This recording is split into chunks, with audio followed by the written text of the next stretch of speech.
When the New York Knicks faced the Chicago Bulls in Game 6, they weren't thinking about their own elimination. No, these Knicks sensed something special about this improbable playoff run. Even the sight of Patrick Ewing limping off with a sprained ankle didn't mean the end. For the Knicks faithful, it rekindled memories of Willis Reed and that championship year when he found the courage to overcome injury. And in a similar inspired effort, Patrick Ewing rejoined the battle. And battle he did. He threw his will into his work and his wounded body into the opposition. And when it was done and he had nothing left to give, only then was he led away victorious. Now it's Michael Jordan and the Bulls who also face elimination. Can they find the courage and the championship effort needed to win? Or are we about to witness one of the greatest upsets in basketball history? Pat Riley and his Knicks believe it's possible. Today, for one of these teams, the title quest continues. For the other, time runs out.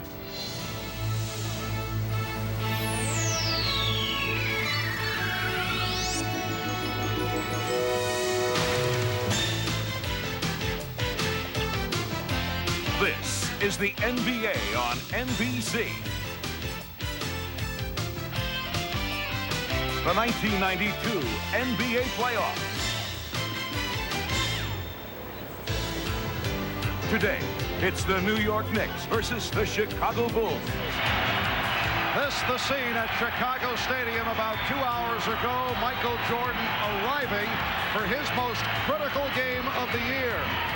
And 20 minutes later, Patrick Ewing made his way to the biggest game of his 7-year NBA career. And despite the sprained ankle, does not appear to be limping. Yes, the season is on the line for the Knicks and the Bulls. A sellout crowd, 17,000, has turned out for the finale of this ferocious 7-game series. Hi, everybody. I'm Marv Albert, along with the czar of the telestrator, Mike Fratello and Irvin Magic Johnson. Now, Magic, you have certainly seen Pat Riley at work under enormous pressure come playoff time. I know you spent some time with him earlier today. What did he tell his ball club for this 7th game?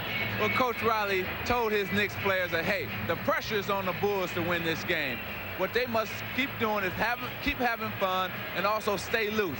3 things must happen for the Knicks if they're able to win this game. They have to keep playing good team defense, keep rebounding the basketball, and continue to keep the Bulls out of the lane. And during the course of this stunning run by the Knicks, they have been able to take the 2 Chicago superstars, Michael Jordan and Scottie Pippen, right out of their game. In fact, Mike, that's the major reason that we have come to a 7th and final game. Well, no question that the superstars, Jordan and Pippen, have been affected by New York's defense, but in a different way because they're both trying. New York felt if they could control tempo and keep the shot attempts down, then they would keep the points down. If we look back during the regular season, this Chicago Bulls team averaged 87 shots a game, with Jordan and Pippen taking 39 of those shots. In this series in the playoffs, the Bulls averaging only 74 shots a game, down 13. Jordan and Pippen, 38, so it's almost the same, their contributions. Where they've been affected is in the field goal percentage. Regular season, Jordan at 52, Pippen at 51. In this series against New York in the playoffs, Jordan down to 47, Pippen all the way down to 37. So the bump and grind, the physicalness of the New York defense, it's taken its toll. All right, this crowd appears to be ready here in Chicago. Coming up, the 7th and final game between the New York Knicks and the Chicago Bulls.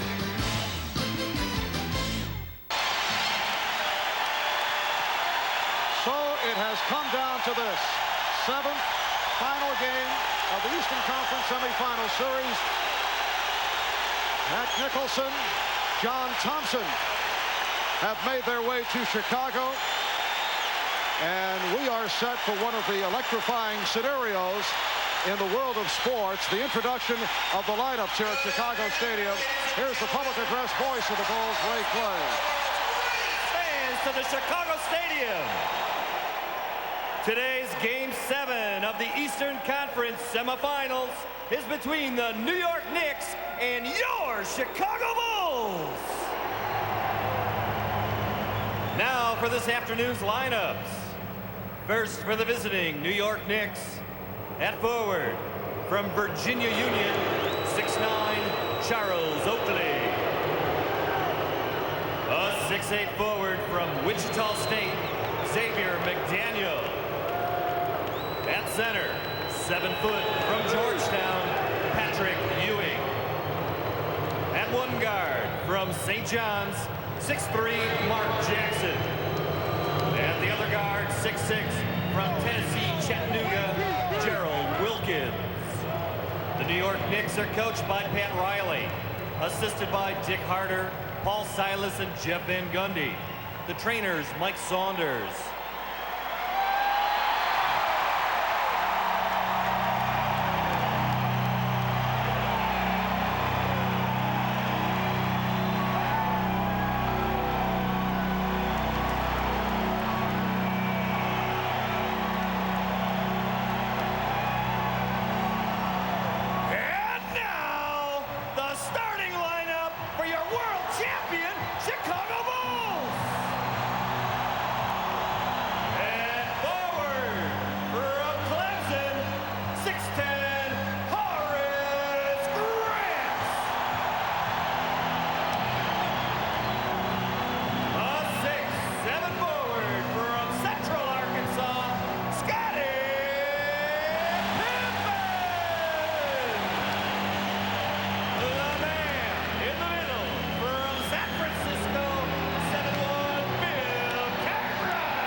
To the Bulls is Phil Jackson.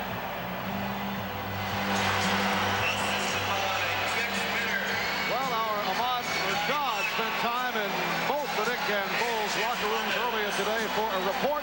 Here's Ahmad. All right, thanks, Marv. I visited both locker rooms. In the Knicks locker room, I found 12 players who are not only focused, but possessed with the fact that not only could they beat the Bulls, but they feel they can go on and win the NBA championship. In the other locker room, the Bulls were very loose, and you could tell that they were tired of answering all the questions of who, what, and why this series went to the 7th game. They all feel like this is the time they can prove that they are NBA champions, and they will get that opportunity momentarily. Marv? All right, Ahmad, and the NBA with a very strong officiating crew to handle the proceedings. Jake O'Donnell, Hugh Hollins, and Ed T. Rush. I think it's quite obvious by the years of experience that the NBA realizes the importance of this game.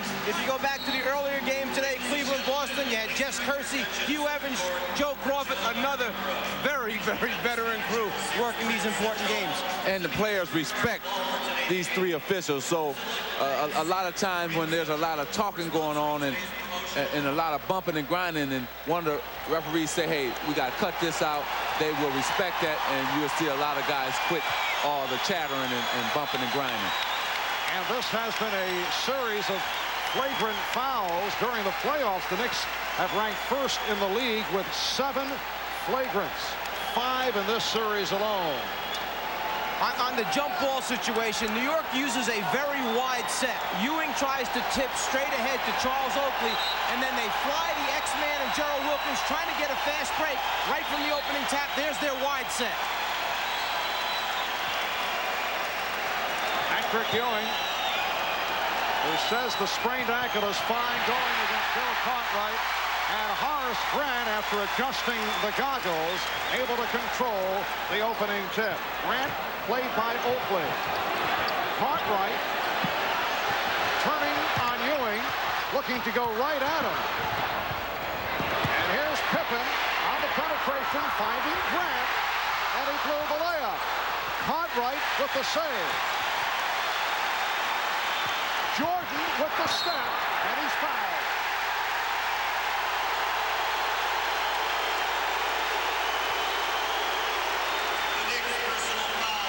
Well, we've seen the aggressiveness right from the start by the Chicago Bulls. Michael saying no jumpers to start out with. Take the ball to the rim. Pippen took it to the rim, and the Bulls started out offensively like they like to do every game. Get it into Cartwright, see if the postman can score first, and obviously try to pick up an early foul versus Patrick Ewing.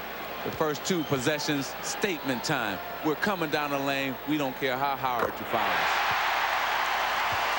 The foul committed by Charles Oakley. Michael Jordan, 45 minutes. Game 6 in New York Thursday. Only 9 for 25, 21 points. And Magic looks to be worn down. Certainly the Knick defensive effort, the fact they played him so physically, has contributed to that, but he does not look to be himself. The minutes are taking a toll on him. The aggressiveness. Saw the aggressive play once again off that steal. Wilkins with a 3-on-1. Served up a facial on Bill Cartwright. Well, both teams saying something there. Chicago, we're going to press. New York, we're going to attack.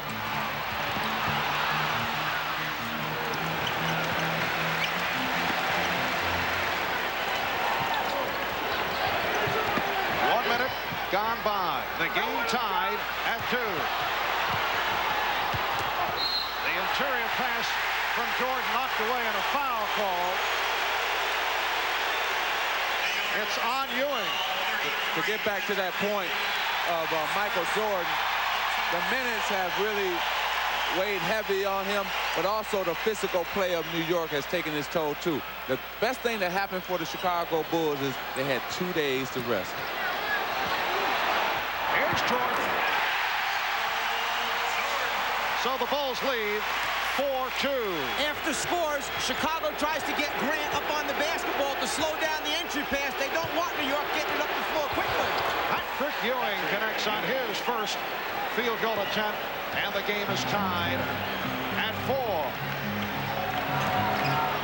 When talking to Michael Jordan before the game, we said, Michael, some games you come out and get your teammates involved. Other days you try and get involved. It looks like today he's getting involved early. Coach, Mike, we can't wait. He can't wait. This is wait on your teammate. Wilkins for 3. Gerald Wilkins in this playoff series has been hitting the outside shot. That's not the case during the course of the regular season. The Knicks with a 7-4 advantage, and the Knicks have opened up by hitting their first 3 shots. Here is Jordan. So the Knicks lead is 1. Again, Chicago up trying to get the ball out of their point guard's hands. Mark Jackson, give it to somebody else. Let them get it up the floor, but don't let Jackson start the half-court offense. Yes, the Bulls' pressure has bothered the Knicks. They'll turn it on and off during the course of the game. Now Pippen starts back. Pippen for Grant.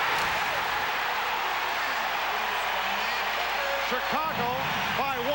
That's that middle portion of Chicago's transition game. The first big man down the floor, posting up quickly. Xavier McDaniels had a sensational playoff. Now being guarded by Horace Grant. Shot clock running down. Jackson. And the Knicks lead 9-8. You know what, Marv? Usually the first quarter is important for the visiting team. But I believe today the first quarter is important for the Chicago Bulls to get off to a good start. Cartwright fouled by McDaniel.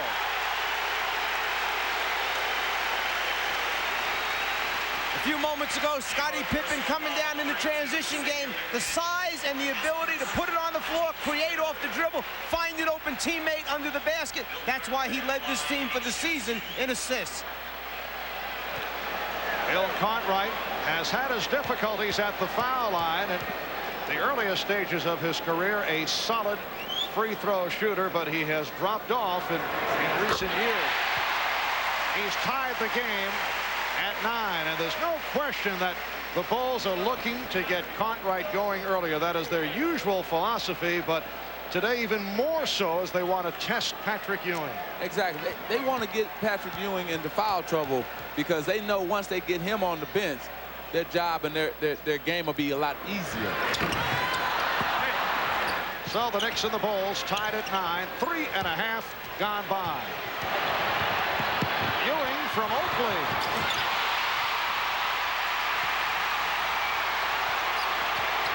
Here's Pippen.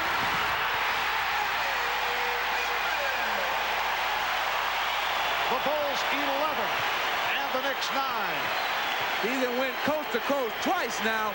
I don't think that ankle has bothered him one bit. Ewing. Oakley.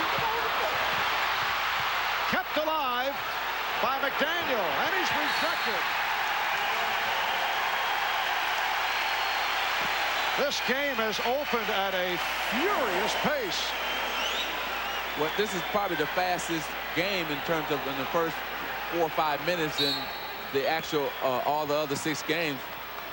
The pace is really quick. Here's Ewing, and he's fouled by Cartwright. A hack on Cartwright, so that is his first personal. It sends Ewing to the line. Well, Pippen has that rare ability to take it off the glass, lead the fast break, and then if there's no decision, finish it at the end. Also, let's not look past the fact that pretty good defender comes from the blind side, gets the block versus the X-Man.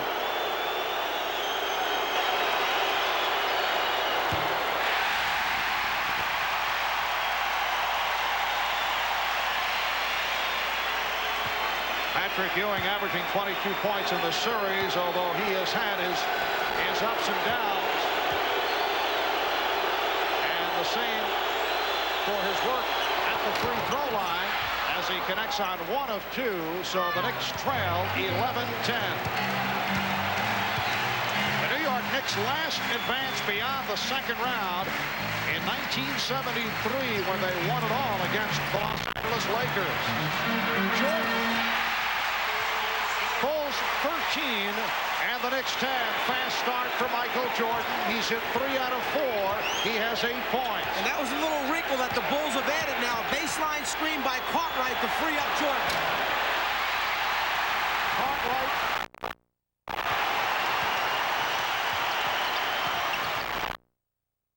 And the bucket.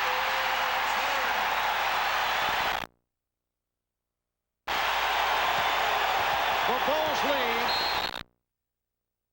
And the Knicks call for time.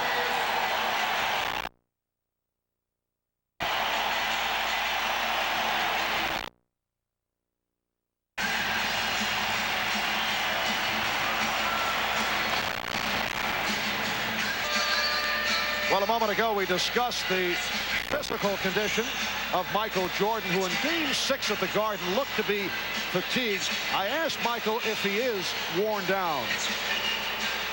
I was, before we took a day off, I was mentally drained in the sense that you have to keep raising your level of mental challenge towards this team. They challenge you in that way. That I was a little mentally drained, and the day off really helped to recuperate that. I think everybody was. You know, we wanted to win so bad. We probably lived on the expectations of everybody, saying that we should sweep this team, and when it wasn't a sweep, it became mentally draining for everybody to give yourselves up for the games. You know what happens is superstars rise to the occasion. Yes, he was tired. He probably still tired today, but this is his time, 7th game. McDaniel had a fire with the shot clock running down. The Knicks have missed their last 6 field goal attempts. One of the most discouraging things to come out of a timeout when you're trying to regroup, you set something up, and all of a sudden you're facing 1 second left on the 24-second clock, and you have to hoist one up just to get it off. The Bulls, in contrast, have hit their last 5, and they lead 15-10, 6:35 remaining in the first quarter. Jordan does not like the hand check from Wilkins, and a foul call. Now let's go to Ahmad Rashad for this report. All right, Marv, during that last timeout, Pat Riley and his team were very calm and collected and calculating. And Paul Silas told me before the game that they expected the Bulls to come out and have a big wave of offense in the first quarter. If they could withstand that, then they'd have a chance to win the game. Marv? Well, Ahmad, we're seeing that wave in Chicago in the midst of an 11-3 run, and you can see The tone of the Bulls is quite different here at the start, Mike. They're taking it to the basket instead of pulling up. On the turnover, Knicks have a 3-on-2. No question. People have been saying that the physicalness of New York has made Chicago shy away from taking it to the rim. 5 times all the way to the rim so far in this game. Only once a pull-up jumper. And here's Jackson with the pull-up. Mark Jackson with his second field goal. The Bulls 15 and the Knicks 12. Grant setting the screen. Pippen for Grant. Played by Ewing. Now Pippen with the room. That may be a bad sign for the Knicks. Scottie Pippen hitting the jump shot. McDaniel, yes, and Xavier McDaniel with his first field goal. The Bulls 17 and the Knicks 14. Well, yesterday in practice, Pippen didn't do very much as far as physical work, but he took almost 200 shots trying to get that stroke back. And a reach-in foul called on the Knicks. That's number 2 on Wilkins, and it will send John Starks into the game early. Pat Riley looking down the bench. Darrell Wilkins has played Michael Jordan extremely well, and he will head to the bench. John Starks, not a popular figure here in Chicago, off that flagrant foul against Scottie Pippen late in the third quarter on Thursday. I think John Starks is the type of player who loves that, though. He loves to be booed. He wants that because it makes him not have to play harder, and it brings out the best possible player in him. You'll see that today. He's going to be firing it up just like it was a normal game. He don't care about being booed. Yeah, and we talk about Patrick Ewing. This might be the key person, John Starks, for New York. In their 3 wins, he averaged over 18 points a game. In the 3 losses, just over 7 points per game. If he's firing and making shots, it's a different Knicks team. Bulls go to the pressure. Here's Ewing with the drop step, and it's rebounded by Pippen. Bulls on the run. Paxson shooting. Rebounded by Jordan. Grant. Oh, the Bulls all over the board. They lead 21-14. Here's Starks for 3. John Starks gets right to it. I told you, he said, come on, boo me, baby, boo me, because I'm going to set you up with this 3-point shot. Pat Riley refers to John Starks as feast or famine. Michael Jordan on fire. 5 out of 6. He has 14 points. John Starks has gone hot and cold during the course of the playoffs. That goes back to the series against Detroit. He had a hot one the other night, and Jackson was hit. John Starks in the 3 Knicks victories, shooting 51%, averaging 18 a game. However, in the 3 losses, you can see how he has gone the other way. Anthony Mason, who has played well in this series, has come on for the first time this afternoon. We're down to 4 minutes remaining. First quarter. Jackson with the step. Grant with the rejection. Actually, Chicago leads New York in block shots in this series. They get it from 3 guys, Jordan, Pippen, and Grant. Foul on Starks as Jordan cut right. Starks called for the hold. Jackson will continue to go after Paxson. Therefore, the other Bulls must step up and cover for John Paxson. Mark Jackson, a little quicker, has the ability to get by him off the dribble. When you have guys behind you with that type of athleticism and the quickness to get over there, they protect the rim. You know, to me, it looked like Michael is saying, hey, I must shoot at least 25 to 30 shots today. This has been the most aggressive of any of the games, all 6 of the games that Michael has been. I mean, from the beginning of the tap to now. So he looked like he's going to take the weight on his shoulder right now. Right, he is not taking the passive route, as he indicated was a possibility in order to get everybody involved. Michael Jordan, though, has had some strong first hands in this series. Mason was tripped up by Cartwright away from the ball. And McDaniel and Pippen are having words. Jake O'Donnell separates the 2.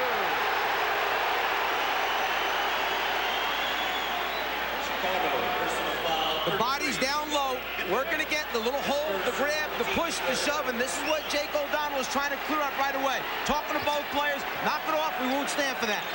You got the 3 best referees. I mean, they're not going to stand for any of this chattering. And Patrick Ewing able to cut that Chicago lead to 25-19. 3:20 remaining in the first quarter. And as Ahmad said a short while ago, New York just wants to stay close enough in this first quarter so that the Bulls don't pull away too far and then get back in the game. Horace Grant off to a terrific start. He's done it on the boards, and he's done it offensively. 3 field goals, 6 points. Bulls 27, and the Knicks 19.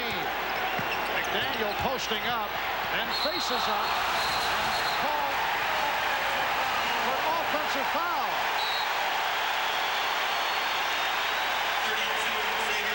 That's number 2 on the X-Man. The timeout was called. Both clubs going at each other. Michael Jordan and Xavier McDaniel having words. Double technicals were called on McDaniel and Jordan. What we said a moment ago down on the baseline foul that Jake O'Donnell was stepping in to send the message. This is step number 2 in the message sending process. The next one, someone's going to be ejected from this basketball game, which is a very serious step. Jake O'Donnell does not mess around. You're messing with the wrong referee if you're going to be messing with Jake O'Donnell. He will toss somebody. He doesn't care if it's the 7th game. If he warns you one time, the second time, you're out of here. Let's go to Ahmad Rashad. All right, Marv, yesterday I was speaking with Scottie Pippen, and he's starting to feel the pressure that everybody telling him to step up and be ready to play. He was so focused yesterday that he would not be intimidated. He said he'll be driving the basket like the Pippen of old, and you can see he's ready to play. Marv? And the Bulls have been ready here at the start. They lead 27-19. Starks with the steal. Ron Starks spent all day on Wednesday shooting the jump shot. He said he took about 300 shots, and he credits assistant coach Jeff Van Gundy for an adjustment in his release, which turned things on Thursday night. Shot clock at 3 as Mark Jackson hits on his 3rd field goal. Starks saying that the ball was resting too much on the palm of his hands, and he made that adjustment. Meanwhile, Pippen is hit hard, and he'll go to the line. Let me say this. Scottie Pippen, for the first time, is taking the challenge. He's not stepping backwards. Right here, he goes to the hole. He's saying, okay, I'm going to challenge everybody. I don't care. You can throw me down, knock me down. Hey, I'm ready to play today. For the first time, I see him going forward instead of going backwards. Magic, of course, your Laker club of recent years was more of a finesse team, but when you went up against the Bulls last season, was the same philosophy intact, that if you can get to Pippen early and hit him hard, that you might take him out of the game? Well, we wanted to do that, but we didn't have the type of players that could do that. New York, that's their style, because they have the type of players with that mentality that can do that. Is there the feeling that he can be intimidated? Well, that's the feeling that you want to play him physical. Push him around because he doesn't like the physical game. Patrick Ewing cutting it to a 5-point Chicago lead. 1 minute and 40 remaining in the first quarter.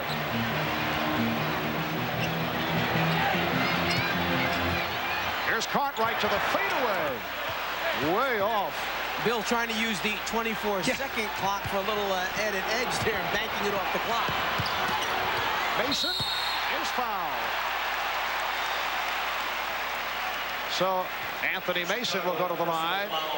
Foul charge to John Paxson. B.J. Armstrong will check in, along with Cliff Levingston. You know, Coach, Chicago has gone to a different strategy than any of the other games. They're posting up Michael more than trying to get him out on a 1-4 type situation. because they feel that he can take the smaller guards and Wilkins and then Starks. In the other games, they got him down in there, but later on in the game, as you're mentioning, they're doing it right from the beginning here and using a little baseline screen by the 5-man because Ewing's not going to switch off on him to help free him up flashing in there. Normally, they just send him on his own, try to flash him into the post. So you can see that both coaches have made slight changes in their offense to free up different guys. And despite this early flurry by the Bulls, the Knicks able to hang in. That's been the story throughout the series. The Bulls now lead by 3. Jordan through the foul. Oh, what a move by Michael Jordan, who has come out and hit 5 out of 7 from the field, 6 for 6 from the line for 16 points. The foul called on Starks. Well, if you let Michael Jordan get to the paint, and this is one of the things that Ryan and the Knicks were focusing on, keep him out of that paint area. Everybody else, besides the man guarding him, pay special attention. When he puts it down, come and get him. But Marv, like you were saying, the Knicks, hey, they can feel good right now. They're only down 3 points. Chicago has been in the penalty for the last since 5 minutes on to the end of this quarter. So, hey, if they can go down only 3 points, 5 points at the end of this quarter, they've done a wonderful job. It is now a 4-point Chicago lead. Michael Jordan has had the hot hand during the course of the first half in this series, but you can see in the second half only 27 for 71, 38%. Had a 3 for 13 in the second half in New York on Thursday. Light pressure being shown by the Bulls. And the Bulls have used 2 of their traps already. The full court one up on the ball and the 3-quarter one, once they get it in, they still are holding back the half-court trap. Shot clock at 8. Ewing. Rebound Oakley. And it jarred loose. And Ed Rush with the call saying last touch by the Knicks. Knicks were looking for a jump ball at the very least. I don't know how you make that call and you got 2 guys rolling all over the floor diving for loose balls, and loose balls may in the end be the difference in this game. Oakley, Livingston, the rest of the players coming in after it now. First one that touches it, that touches the out of bounds line, that's how they're going to call it. Yes, I think that what he said that Mason had his foot out of bounds when he touched the ball, so that made a Chicago ball. Jordan given room and was surprised. That's the most room Michael Jordan's had in about 2.5 weeks. It was too easy. It was too easy. Down to 25 seconds in the quarter. Ewing feeling the contact. But Patrick Ewing has been off. 3 for 7 for Ewing. Starks with the steal. Starks out of control with the dribble. Able to recapture. Final seconds of the first quarter. That pass intended for Starks. Here's Ewing to the fadeaway.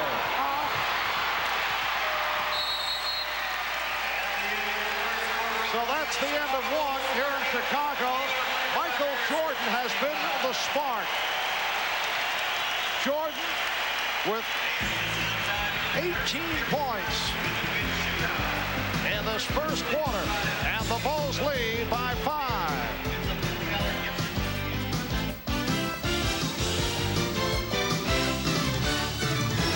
Back in Chicago, Marv Albert, along with Mike Fratello, Magic Johnson, Ahmad Rashad.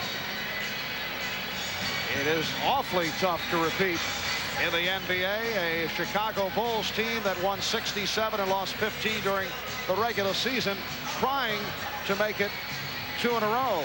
Well, I guess if there's anybody that should know about how difficult it is to get a back-to-back championship, it's our guy Magic here.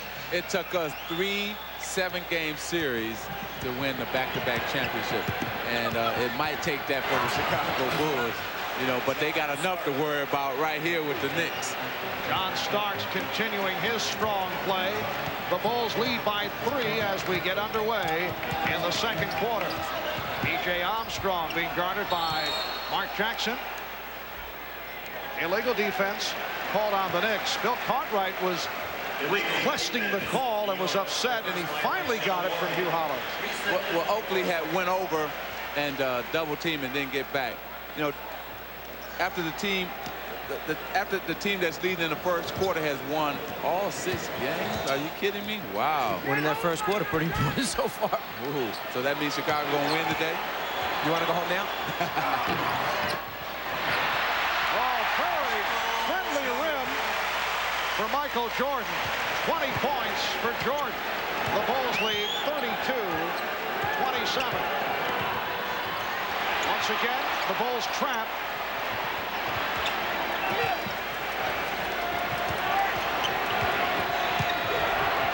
Ewing is fouled. Cliff Livingston, anticipating the pass to the post, just stood there as his man cut through, waited for Patrick Ewing to turn back to the baseline side, and all of a sudden he was in a double team, and probably the quickest one he's seen in a long time. You know what it looked like to me is that Patrick Ewing can run straight up and down, but when he tries to get the lift for the baseline jumper, he's not getting it. You have to get lift when you shoot the turnaround jumper like he does, and today he's not getting the lift on his shot, and it seemed like that ankle is not giving him that push that he needs to get his shot up, because everything is going short on his shot, and that's what tells that when you're not getting your lift. And Ewing does not have a rebound, so that may be another telling point. He suffered the sprained left ankle in Game 6. It's called a moderate sprain. And the foul called on Greg Anthony, the rookie from Nevada, Las Vegas, checking in a moment ago. Anthony has been very effective against the Chicago pressure, and undoubtedly that's why Pat Riley has him in there. Mark Jackson sitting down. Now Patrick Ewing will get a rest. Xavier McDaniel has returned, so Charles Oakley moves over to the center position. And actually, Cliff Livingston first warned the official as Greg Anthony ran into his first screen in the backcourt, and then when he did it again, the whistle blew. Yes, and it counts.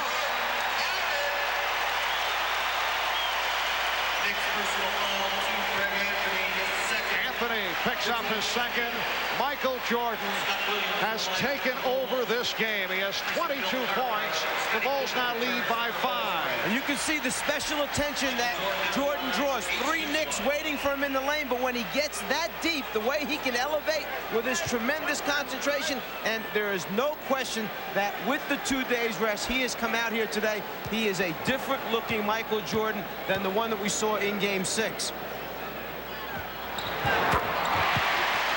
The Bulls 35, the Knicks 29, and here's pressure again by Chicago. Now they drop back. You know, Magic mentioned earlier that the 2 days off for both teams was the big blessing. The first 6 games of this series played in 10 days, a very short period of time. McDaniel, yes, Xavier McDaniel with a good move, his second field goal, and the Knicks trail the Bulls by 4. With Patrick Ewing on the bench, look for the Knicks to go to McDaniel, also Mason and Starks to do most of the shooting out on that basketball court for the Knicks. Off the turnover, Mason starts back. Mason picked up by Scott Williams, who just checked in. What you had there was a player trying to do something that's not his strength. Cliff Livingston does not elevate and drop down passes at the last second. Michael Jordan and Pippen do those things. Here's McDaniel, rebounded by Williams. Pippen's pass picked off by Starks. John Starks has made 2 big steals so far in this game. And Starks with 7 points, and he has brought the Knicks within 2. Marv, he stole it when they had a 3-on-1 Michael Jordan in the first quarter. This time they had a 2-on-1. He come up with another big steal. Boy, he can do it on both ends of the court. And Jordan had it knocked away, recovered by Armstrong. E.J. Armstrong came up very big here in Chicago with 18 points off the bench earlier in the series. Armstrong for Pippen.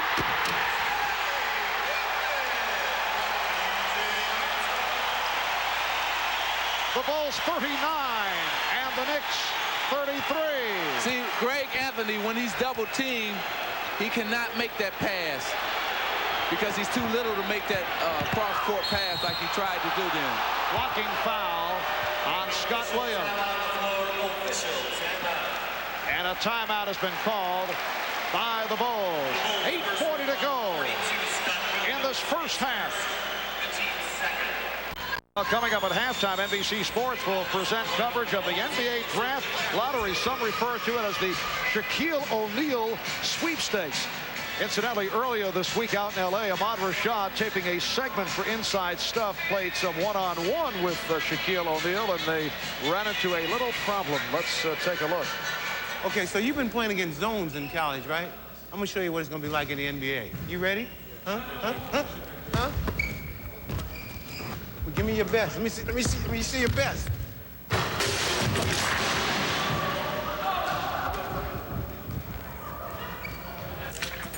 Is that all you got? Yeah. Yes. Well, Ahmad, I know you enjoyed the moment. And what a moment it was. That was my highlight, shooting that jumper. Yes. But I got a chance to see up close just how powerful this young man is. But Magic taught me how to play, and that's the reason I got that jump shot in. But the score was 1-1. That's all I know. I hear Scott Williams. Scott Williams showing the outside touch. Bulls lead 41-33. Magic, I know that you have been working out from time to time with Shaquille O'Neal.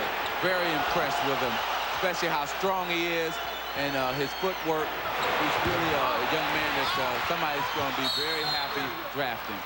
He's going to be a superstar in our league. Oakley to the line. He was hit by Williams.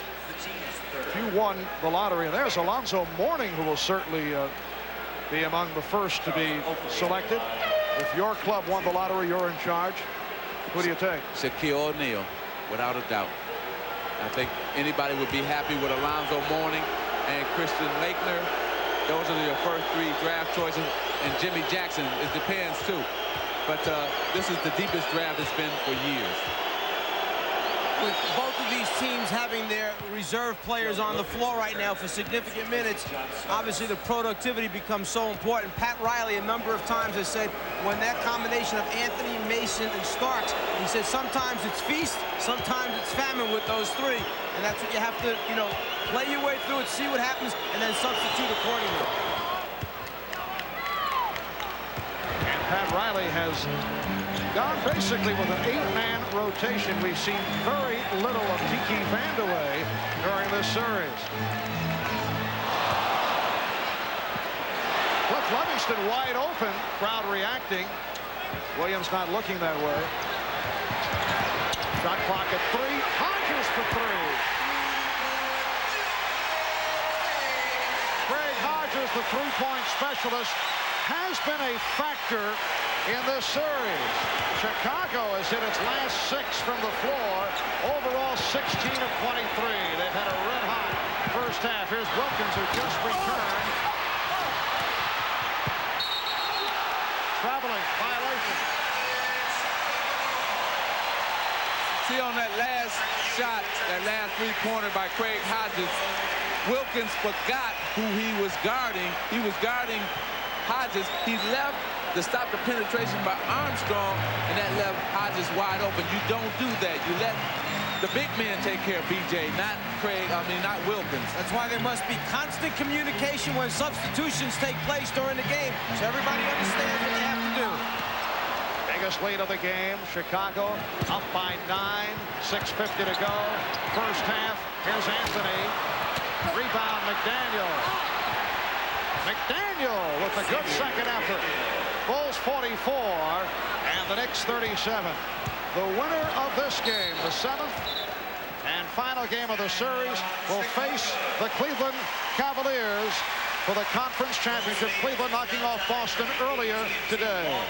For Pat Riley and his New York Knicks, it has been a superb season. They went 51-31, but they faltered at the end of the season.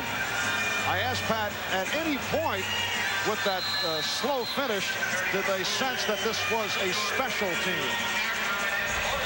Well, you know, not really. I never looked at it that way. We never set any real goals about about division titles or playoffs or anything like that. We just kept hammering on the fact that we wanted to become the hardest working, best conditioned, most professional and selfish and disliked team in the league. And I think we finally accomplished the last point.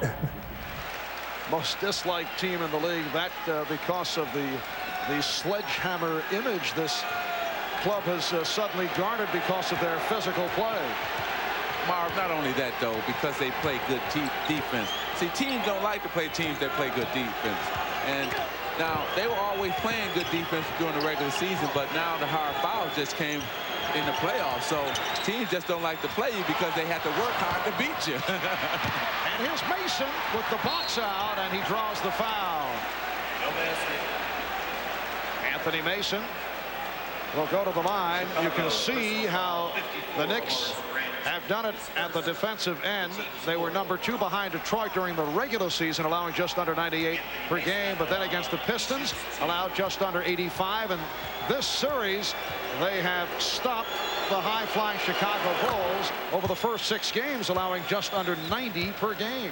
Well, they've accomplished all the mini goals that Pat Riley has set up for this team in this series versus Chicago, one of which was reduce the number of shots, keep the offensive rebounds down, stop the transition game by the Bulls, and they've done it effectively. It's the Bulls 44 and the Knicks 39. Michael Jordan has been the story in the first half. He has 23 points. Here's Hodges on that quick release.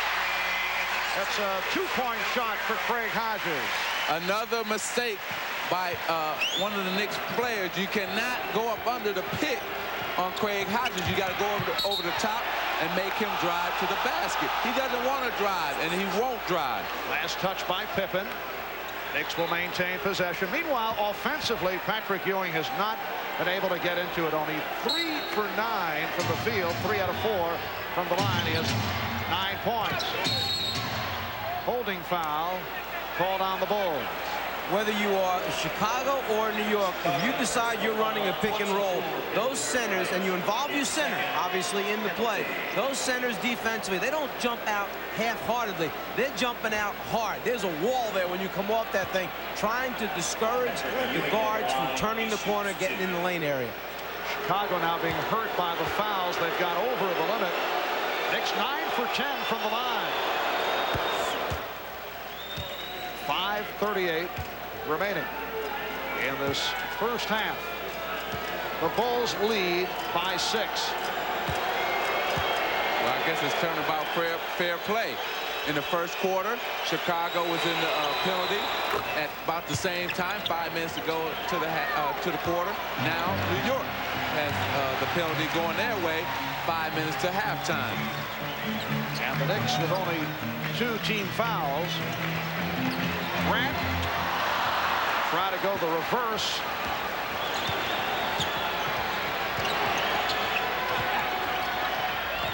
Mason getting position, but facing the double team, and he's tied up. Good defensive play by Chicago and doubling up on Anthony Mason. Now, since this jump ball will be under the New York basket, and the loss of the ball right there enables Chicago to get back, recover, and force the jump. You have to cover shoulders under the basket. They covered Ewing on both sides, left and right. No layup on the tip. Wilkins picked off by Grant. Jordan.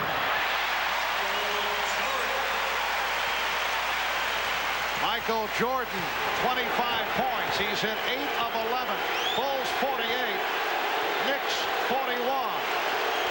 Wilkins and Anthony now in the backcourt. Ewing up front with McDaniel and Mason. Here's Wilkins for 3. And back comes Pippen. Hodges from downtown.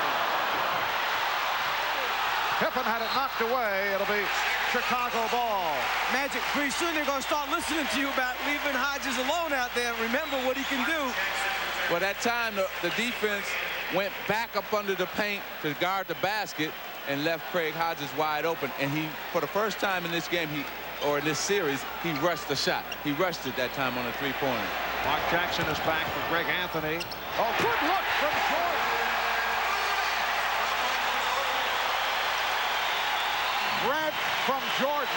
The Bulls again have a 9-point lead. I guess sometimes when a player can come out and get 18 points in a quarter, you pay special attention. You forget about the other guys a little bit.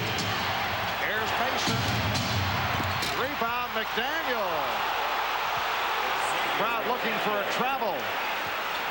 Bulls lead 50-43, and this game is being played at the Chicago Bulls tempo, and that's the first time that it's occurred this series. Yes, it's a 7-game. Everybody's just excited. It's the excitement more than anything else. Michael Jordan a moment ago with the ball is going to penetrate the lane. Somebody's got to step up and stop him. So the decision takes place behind him as to who's going to take Horace Grant. The result, nobody takes him. Grant with the deuce. So Michael Jordan doing it with his offense and also the beautiful lead pass thrown to Horace Grant. That last foul on Gerald Wilkins, his third, and he's replaced by John Starks, and now Starks will take a crack at Jordan.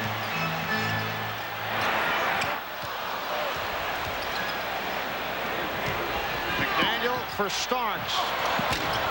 Oh. 3:20 remaining in the half. Bulls with the ball and a 7-point lead. Pippen passing on the 3, hits the 2. And he is 4 of 4 for 9 points. The Bulls lead 52-43, and the Knicks want to talk it over.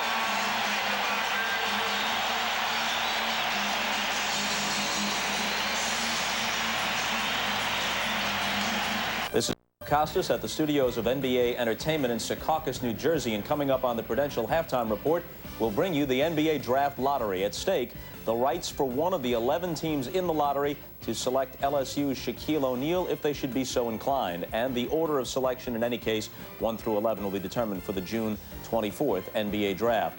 This now is a videotaped look at the mechanism which is used to determine the winner. Awe-inspiring, isn't it? Right now, let's head back to Chicago and rejoin Marv, Mike, and Magic. All right, Bob. We have Bizarre, the telestrator, mesmerized by the flow of the ping pong ball. Magic a moment ago as both clubs broke for the timeout. A little extracurricular activity between Pippen and Starks. Well, it took Pippen 6 games to finally hit back, and he started to hit back because he's feeling good right now. The Bulls are leading. Shot clock at 5. 2:45 remaining in this first half. Pippen with a steal. Here's Jordan. Yes. Biggest lead of the game. It's Chicago by 11. In previous games, New York has been in similar situations. Wiley's taking a timeout. They come out, respond, get a basket or 2 free throws, close the gap. Here, a critical turnover. It continues to widen the lead. Starks with an air ball. Ewing for Starks. Shot clock at 1. Jackson. Mark Jackson with the shot clock running down, able to hit. The Bulls lead 54-45. For the first time this season, for this first time this series, we are seeing the Chicago Bulls that we saw right throughout the regular season. 3-second violation called on Chicago. This is a Bulls club that set a franchise record, winning 67, losing 15. They won 36 of 41 here at home. They come off the NBA championship season of a year ago, capped off by the victory over the Los Angeles Lakers, swept Miami in the first round of the playoffs, but they have had a very difficult time against this surprising New York Knicks club. Well, Marv, I think that if anybody read Peter Vessey's column, our own NBC's Peter Vessey, Tuesday, I think he summed it up best, where he said that the Bulls quite don't know how to play physical and still be a finesse team, much like the Lakers and the Celtics of the 80s. Their teams, when they were challenged and played physical, we knew how to play physical but still played our game at the same time, where in this series, Chicago, for the first time today, is finally playing physical, but still playing finesse at the same time. And I thought that was an interesting article. You realize how much credibility you have just given to Vesey? This is very sad. I didn't mean to do it. Okay. But I thought that summed this whole series up, that article. It was just right on the head. He hit it right on the head. And going back to your Laker team, that team had great flexibility to be able to play a little of both. It's not like you can push a button and all of a sudden take 12 guys and say, we're going to be finesse or we're going to be physical. You have to structure it to what the players' abilities are, capabilities are. That last foul on Conrad is third, so he's replaced by Will Perdue. Will Perdue very active in Game 6 against the Knicks. Got into a little scrap at the end of the game. Here's Michael Jordan. He now has 29 points, and the Bulls lead 56-46. Just by Grant jumping on the basketball after a score by Chicago, they're preventing New York from racing it back up. Patrick Ewing. You know, I think in the second half, they're going to have to, the Knicks, Pat Riley is going to have to change his strategy. Well, right now, he's got man-to-man coverage on Michael, and he's posting. And I think he's going to have to go down and double-team him in the second half. It's a last resort in New York's game plan. Try to play him straight up, even if he gets on a little roll.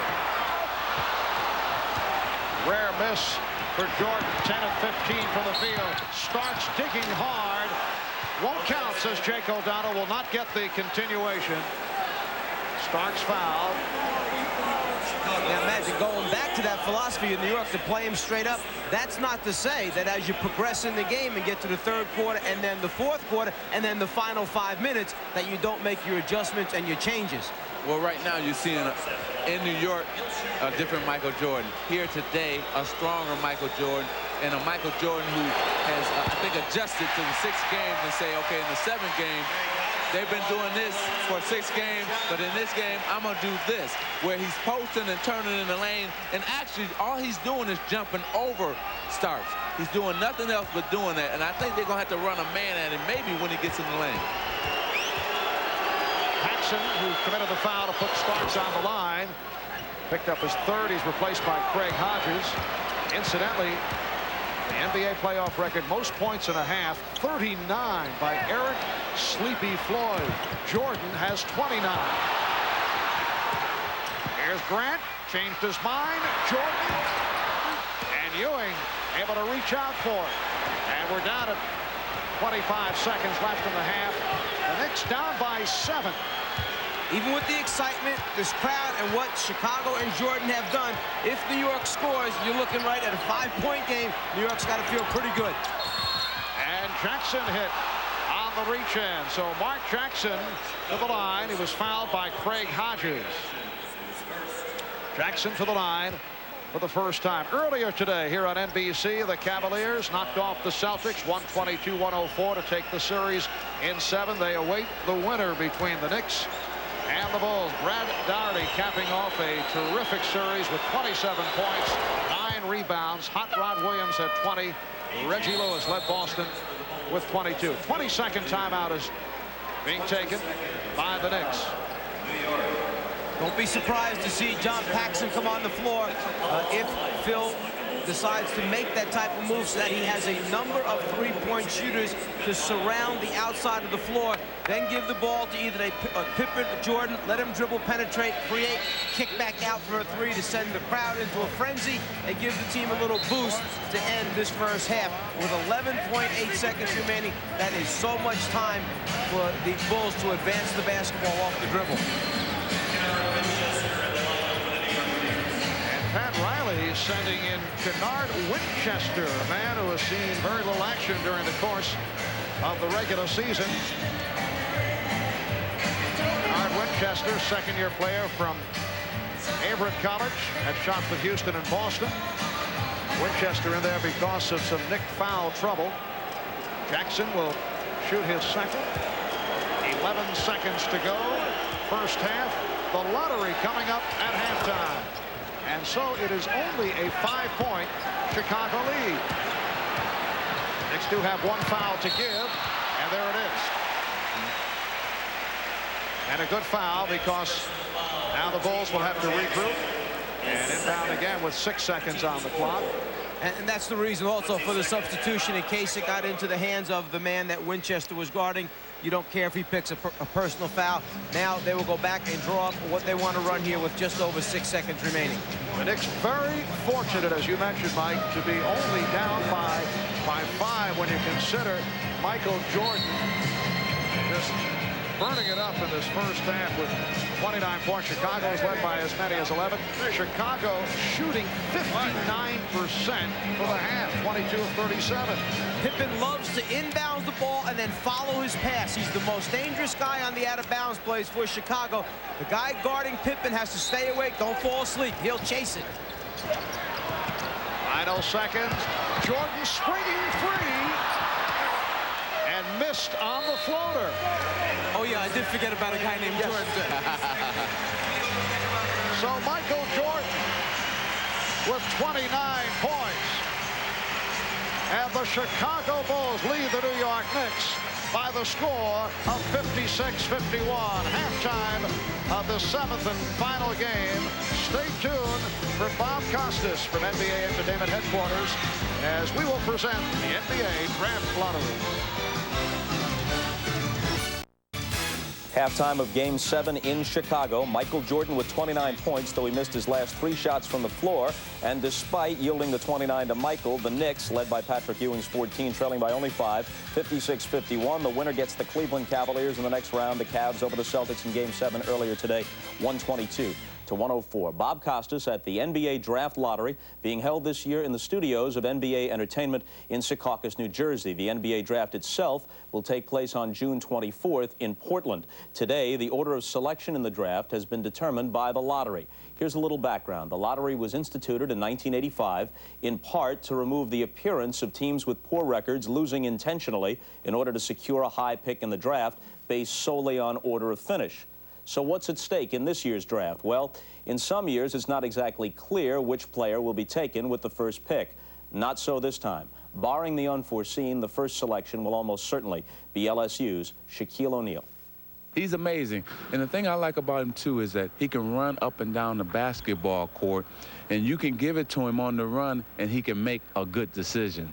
If he does the things he's supposed to do, after watching him play, I think he's the best player we have, other than Michael Jordan, of course. Yeah. But I think once he gets in the league and gets established, he's going to be the same type of player. He won't be as flashy, but he's right up there with the best of all of them right now. People out there that have a lot of expectations, and I'm not going to come into the league and try to rush anything. I'm just going to take 1 year at a time, and hopefully I'll become a great player. All 11 of the lottery teams have said they would select O'Neal if given the chance. Other prominent players sure to go in the first few picks are Georgetown's Alonzo Mourning, Duke's Christian Laettner, and Ohio State's Jimmy Jackson. Now, perhaps as much interest surrounds this draft lottery as any since the first one back in 1985. That was the year, you may recall, in which the Knicks won the lottery and selected Patrick Ewing with the #1 pick. Right now, here's a review of the rules and an explanation of how the draft lottery works, and pay attention. The 11 teams that didn't qualify for the playoffs all have a shot at the #1 pick. That's Minnesota, Orlando, Dallas, Denver, Washington, Sacramento, Milwaukee, Charlotte, Philadelphia, Atlanta, and Houston. The Bucks and Hornets finished with identical records, and a special draw held at the conclusion of the regular season determined that Milwaukee gets 1 more ball than Charlotte. If neither team winds up in the top 3, then the Bucks select before the Hornets. The NBA uses a weighted system which increases the chances of the teams with the worst records getting the top picks. The Timberwolves will have 11 chances out of 66 for the top pick, each chance represented by a ball. Orlando gets 10 chances, 1 more than Dallas, and so on down to Houston, which has 1 chance in 66.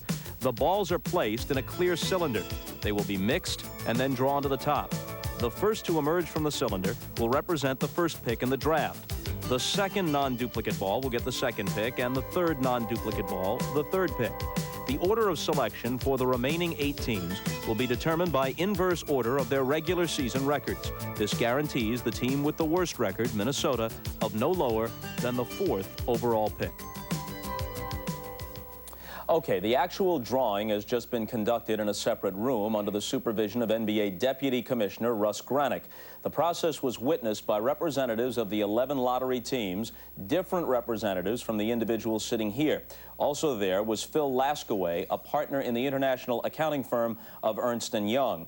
Mr. Laskaway is the only person in this studio who knows the results, including Commissioner David Stern. Immediately following the drawing, Mr. Laskaway took the logo for each lottery team and placed it into a numbered envelope corresponding to that team's position in the 1992 draft. Since then, Mr. Laskaway, and I swear this is true, has retained exclusive custody of the envelopes, which he has just placed in order on the numbered board. The sealed envelopes will be opened shortly by Commissioner Stern. But first, here are the team representatives.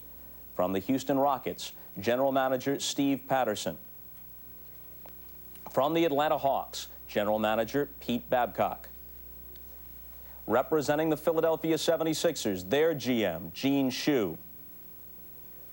Now, the Charlotte Hornets won the lottery last year, took Larry Johnson. He wound up being the Rookie of the Year. I'm told that all the Charlotte representatives, including their head coach, Alan Bristow, stayed in the same hotel, tried to go to the same restaurants, dressed the same way, whatever, to try and duplicate their luck, and there's Alan Bristow.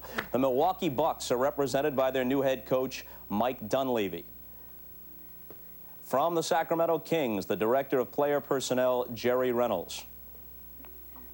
From the Washington Bullets, General Manager John Nash. Representing the Denver Nuggets, GM Bernie Bickerstaff. From the Dallas Mavericks, the President and owner, Donald Carter. Howdy, Don. From the Orlando Magic, GM Pat Williams. And finally, representing the Minnesota Timberwolves, their president, Bob Stein. Commissioner Stern will open the envelopes representing the selection order 11 through 1. Keep in mind that since slots 4 through 11 are determined by inverse order of regular season finish, and only the first 3 positions are determined by the lottery, if Houston, for example, doesn't come up 11th, or Atlanta doesn't come up 10th, and so on, it means that team has defied the odds and lucked into one of the top 3 selections. And now to announce the order of the first 11 picks of this year's NBA draft, here's the Commissioner, David Stern. Good afternoon and welcome to the NBA Draft Lottery. Everyone has been briefed on the lottery procedures, so let's get started and see who picks where in the 1992 NBA Draft. The 11th pick goes to the Houston Rockets. As expected, they had 1 ball out of 66, so no disappointment really for Steve Patterson. The 10th pick goes to the Atlanta Hawks. And form holding so far. The 9th pick goes to the Philadelphia 76ers. Charles Barkley said if they don't get one of the top 2 picks, they should trade him unless they get Mourning or O'Neal. The 8th pick goes to the Milwaukee Bucks. That means that Charlotte has moved up. Charlotte has one of the top 3 picks. The 7th pick goes to the Sacramento Kings.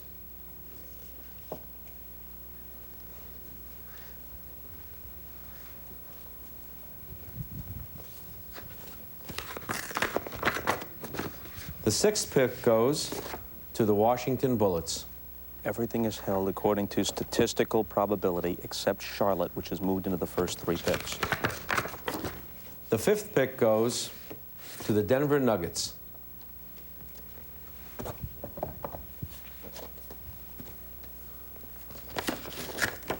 The 4th pick goes to the Dallas Mavericks.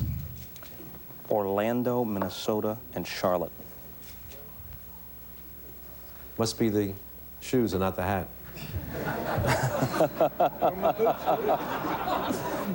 And now the first 3 picks in the 1992 NBA Draft. The 3rd pick in the 1992 NBA Draft goes to the Minnesota Timberwolves. Orlando and Charlotte.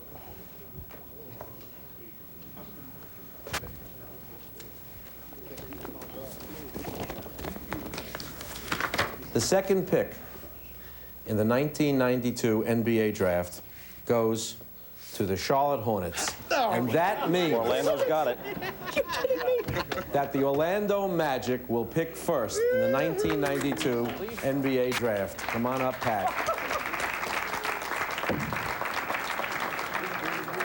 Pat Williams, the colorful former GM of the Philadelphia 76ers, has been with the Orlando Magic from the inception of the franchise, and now his team owns the #1 pick in the June 24th draft. We'll talk with Pat right after this message from Prudential and a word from the NBA.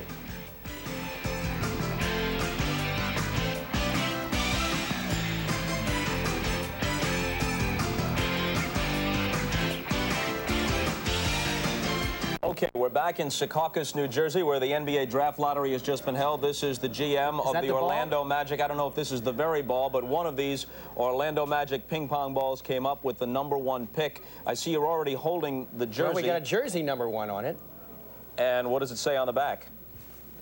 There says O'Neal. It says O'Neal. Obviously, with a 1. Obviously, you would like to take Shaquille O'Neal. You're telling me you will take Shaquille O'Neal despite the possible problems in signing him? Well, we'll get him signed. I'm sure at some point he's a terrific talent, and Orlando's a great market and a great city. We got a good nucleus, and to get a player like O'Neal is a pretty unique opportunity. We'll talk to him, obviously, and want to bring he and his family to Orlando, and we've got about 5 weeks to work on that. But it's an exciting time for us, Bob. To win something like this is very special for our franchise. You'd have a chance to reunite him with his LSU teammate, Stanley Roberts, well, right? they'd take up a lot of room.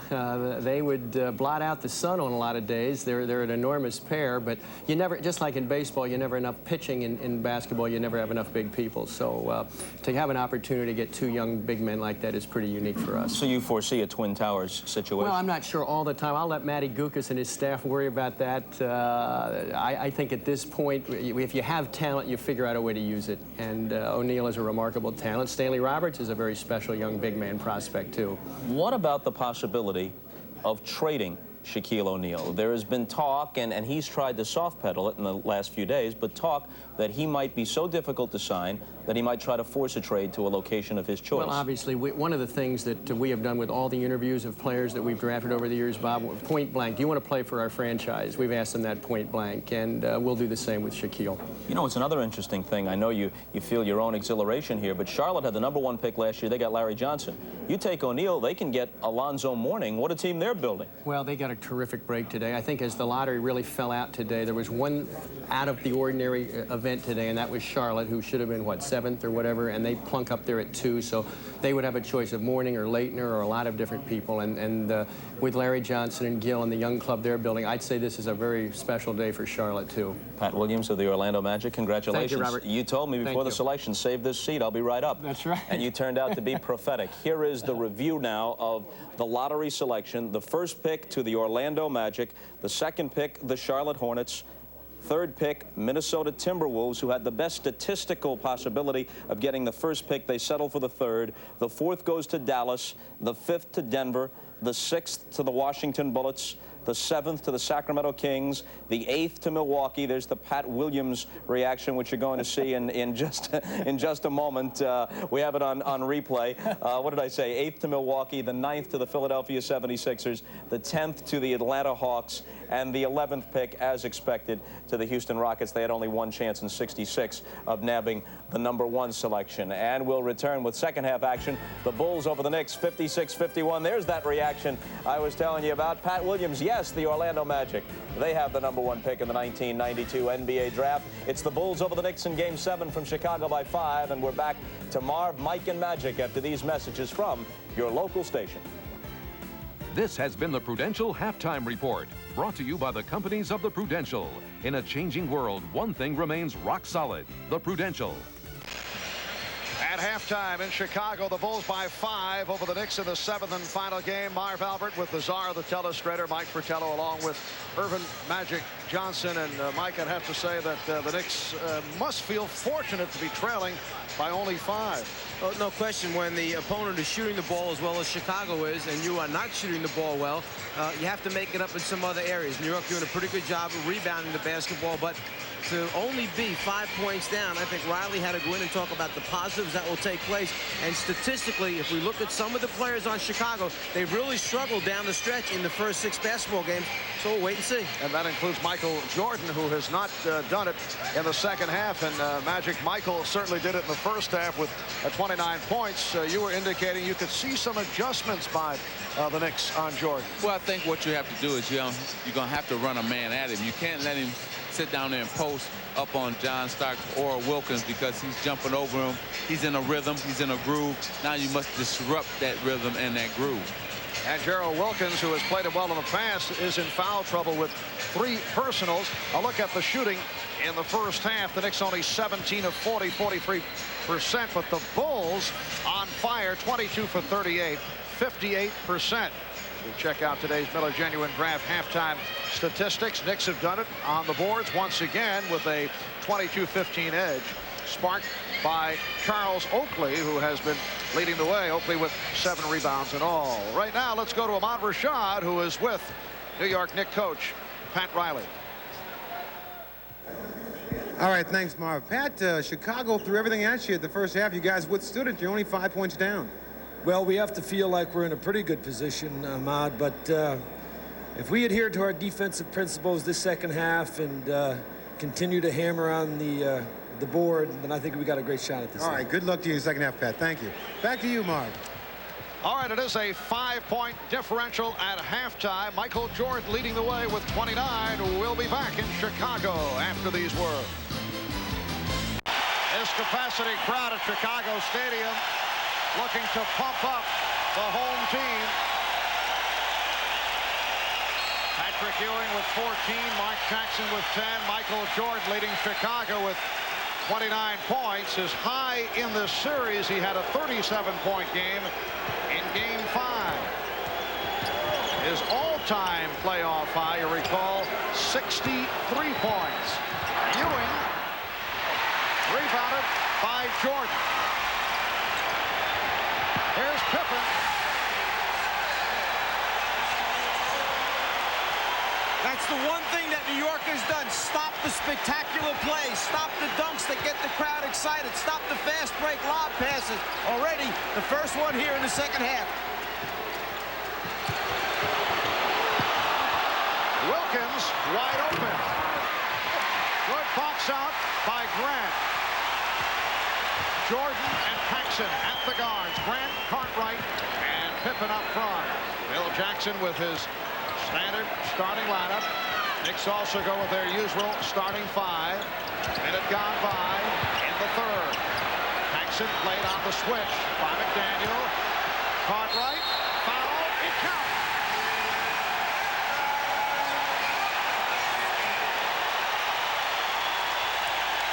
A few moments ago, Chicago got out early in transition, and these type of plays, a high lob, can get a team excited, a crowd excited. You cannot let Chicago creep away little by little. Cartwright, the concentration, the follow through, and now the opportunity to finish the 3-point play. One more score. Riley takes a quick timeout.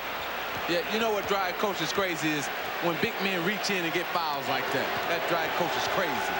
So Ewing with 2 fouls. Bulls by 9, and they're called for an illegal defense. Called for the first time. Knicks were hit with one earlier. Scottie Pippen got caught just a little bit down below that foul line area, and the illegal defense was called. McDaniel rejected by Grant, recovered by Jackson. He checked the 24.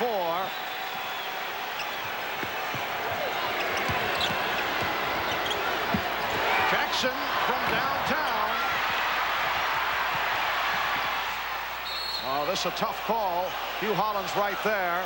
And he says last touch by the Bulls. So the Knicks maintain possession. You know, sometimes coaches talk about scrambling on defense. Well, right now, the Bulls are scrambling. That means that you're active. That means that you don't really know where you might be on the next pass, but somebody better get there quick and then cover for your teammate if he covers for you. And that's what Chicago's doing so well right now, scrambling and covering for each other. Xavier McDaniel with 10 points. The Bulls 60 and the Knicks 53. Well, their rotation is very good. The Chicago Bulls defensive rotation is very good.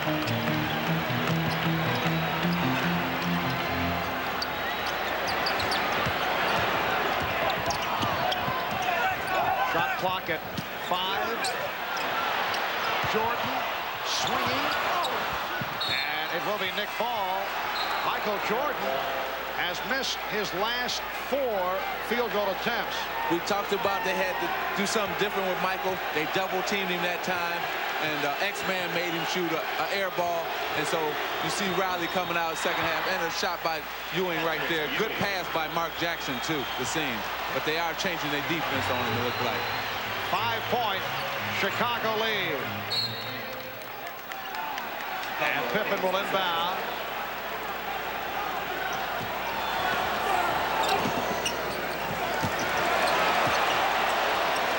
Jordan working off the pick.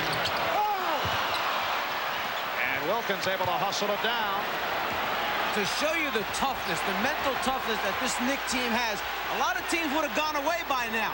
7th game in the stadium. They make a run early, Chicago, but nope, not New York. Right back here after Ewing knocks out the jumper to 3, and a timeout called by Chicago. So the Knicks are within 3. 3 minutes gone by in this 3rd quarter. 6 unanswered by the Knicks. The Chicago Bulls have 3 phases to their fast break transition game, and it starts with defensive rebounding. And once they secure the defensive rebound, the first phase, they call it the attack phase, starts with a good outlet pass. Then they must fill the 3 conventional lanes, 2 sides and the middle, and get the ball centered back up. The next phase they call the storm phase. First big man run down the floor into the paint and post up on ball side looking for a quick score. Then the 3rd phase is their flow.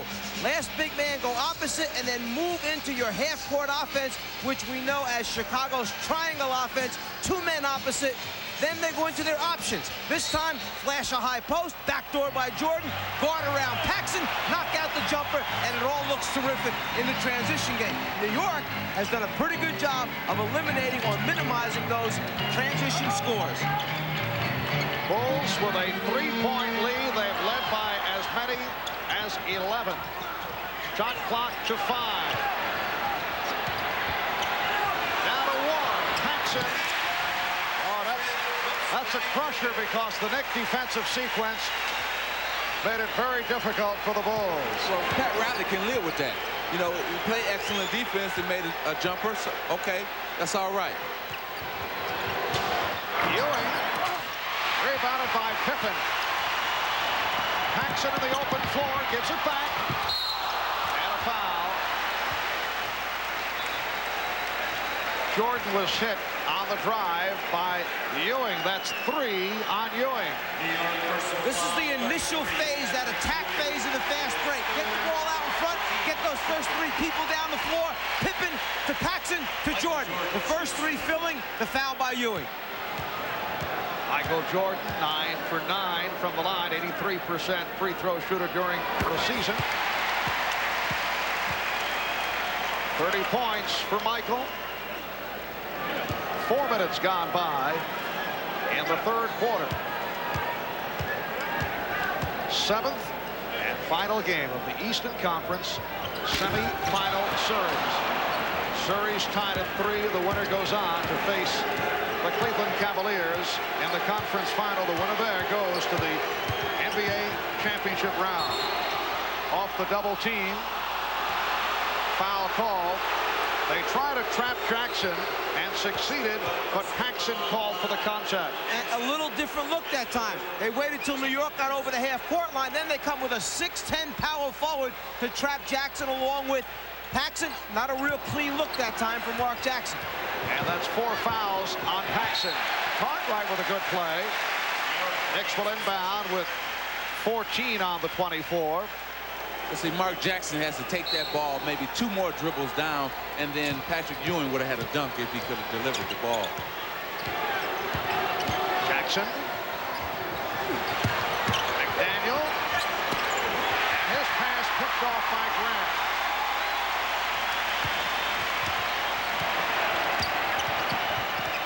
Ewing jumping out on Pippen.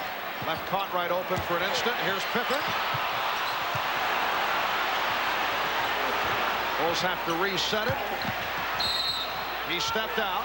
It will be New York ball. New York bouncing right back with another outstanding defensive sequence, producing the turnover, the baseline drive, and the foot touches the line.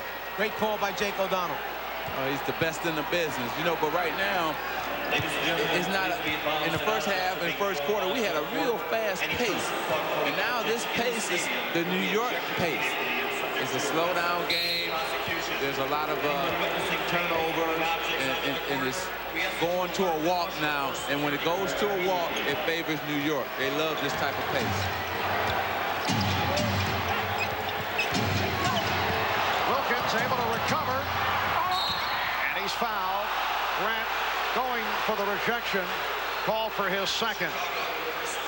Gerald Wilkins took a look, saw that lane open up for a second. It's almost like he said, let me hurry up and get to the rim before it closes back down. This is my chance to do what I do best, become a driving, slashing type player. Gerald Wilkins at the line, shooting 2. Wilkins making his first appearance at the line. He's hit 2 of 6 from the field. Picked up the early fouls, went to the bench. John Starks came on and played well. Darrell turning it around after the difficult time the first 3 games of the series.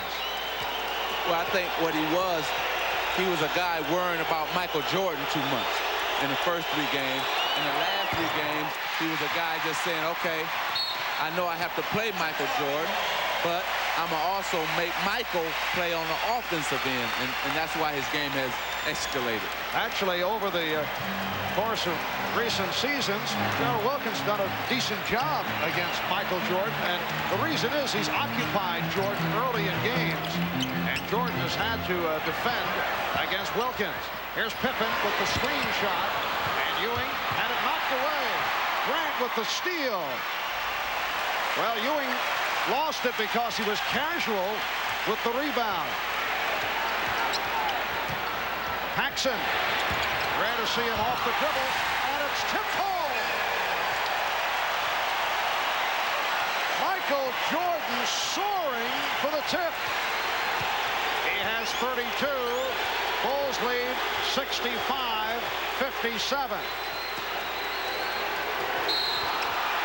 Foul called on Ewing. Offensive foul. That's his 4th. But a moment ago, this is what got the crowd going.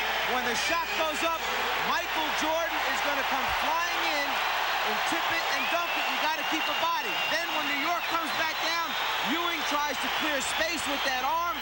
Offensive foul call.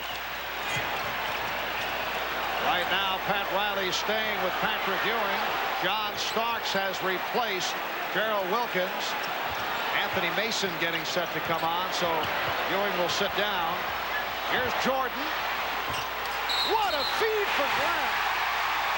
But he stepped out. He came from out of bounds, and the basket does not count. Mar, before that, Michael Jordan was not begging for it, but demanding the basketball, and 2 of his guys did not give him the ball down low on John Starks, and he was upset at them and telling them about it on the way down the court. Right now, New York is going to go to its baseline screen series. Starks, the 2-man, either screens for McDaniel or for Patrick Ewing when he's in the game. Trying to post up McDaniel initially. Jordan going for the steal, deflected it out. So Patrick Ewing sitting down after picking up his 4th. Anthony Mason now up front with Charles Oakley and Xavier McDaniel. So Oakley at the center position. Here's Jackson. That was a 3-point attempt. Starks gets it back. Jackson had it knocked away, and he's fouled. If it's Paxson, it's number 5, and it is. 5 fouls committed by John Paxson, and he'll be replaced by B.J. Armstrong. Marv, this is a critical part of the game for the New York Knicks. Very critical, because Patrick Ewing is down. That's 20-something points on the bench. Now, they're going to have to find out who is going to be the guy to make up those points, who can keep us in the ball game until we can get Patrick back. Although in this series, when Ewing has been sidelined. The Knicks have done exceptionally well. And a holding foul on the Bulls. That is their 4th team foul, 2nd on Pippen.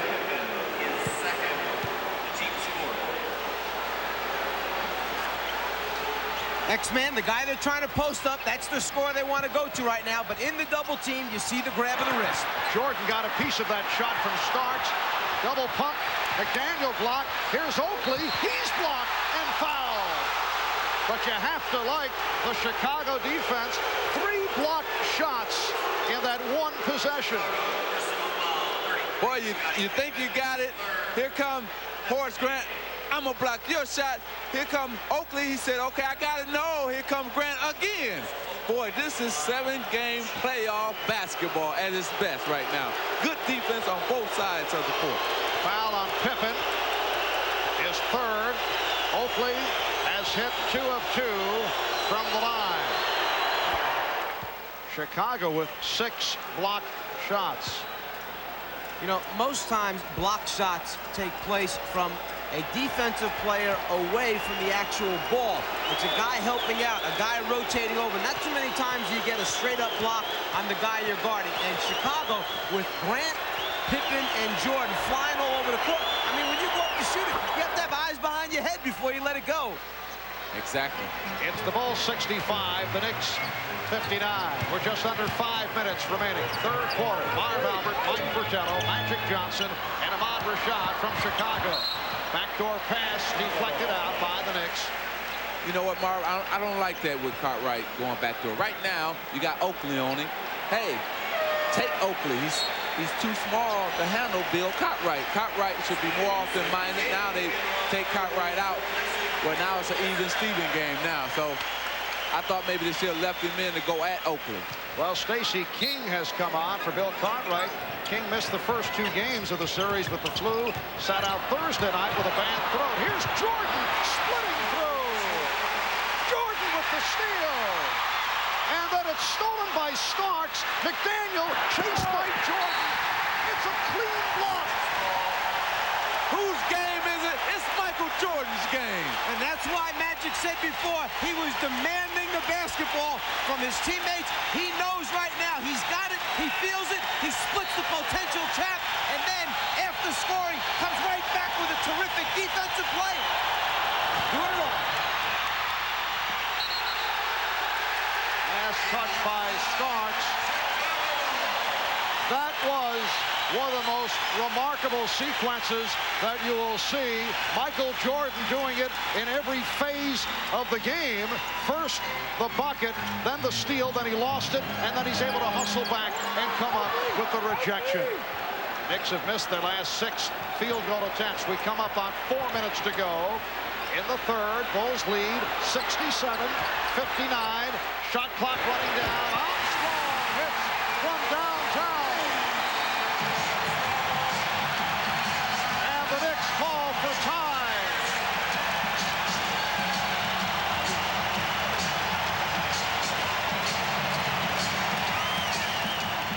Was so good in this series. We got to show you again. First he gets the inbounds pass. Then he starts to dribble. He splits the double team right there. First move. Now he continues for the score. Then he turns around and looks for the basketball. Picks it off like a wide defensive back in football. But loses it. Still hustles back and makes up with effort by preventing the sure layup for the New York Knicks. The 2 days off recharged his battery. His energy level is up. And Chicago in the midst of a 10-2 run. They go to pressure. Obviously, Pat Riley feels this is the ball game right here. He has sent Patrick Ewing back onto the floor with the 4 fouls. Yes, this is it. 7th game. This is for everything. I mean, you got to play him right now. Here's Starks. He was hit by Jordan. Yes, and it counts. And he gets the call on the continuation. So Starks will go to the line. That is the first foul charge to Michael Jordan. Well, you couldn't ask for anything better. You have to go back with Ewing because the game is on the line now. You win or lose it right here. Then Starks comes out of the timeout. You want a deuce? How about a chance to get 3 if Starks converts the free throw? All of a sudden, the deficit back below double digits once again. The Knicks had not scored a field goal in 5 minutes and 12 seconds prior to that bucket by John Starks. You recall in Game 6 Thursday night, the Knicks opening up with a 13-0 run in the fourth quarter against the Bulls. They went 6-10 without scoring at all. If you're Chicago right now, you got to be saying inside your head, you know what? These guys don't go away. We keep looking up at the board, and they're still there. Hey, it's a lot of time, a lot of basketball to be played still. Here's Jordan with the pull-up. Air ball recovered by Pippen. And Jake O'Donnell, very emphatic about his call, says loose ball foul on Starks.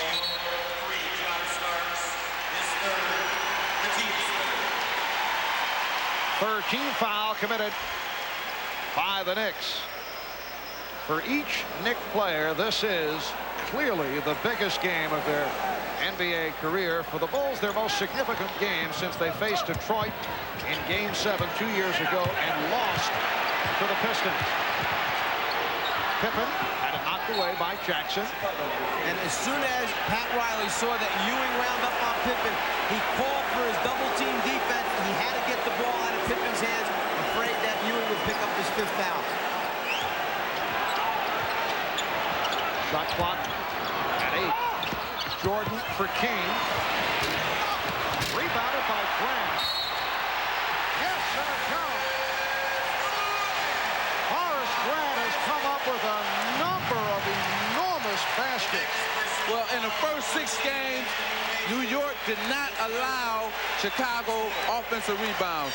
In this game right here, offensive rebound. Here you see Grant coming in strong, and he goes right back up with a nice finger roll move. Got fouled. Strong move by Horace Grant. Anthony Mason called on the foul. Bulls now lead 72-62, just under 3 minutes remaining. Third quarter. Ewing facing the double team. Here's Starks.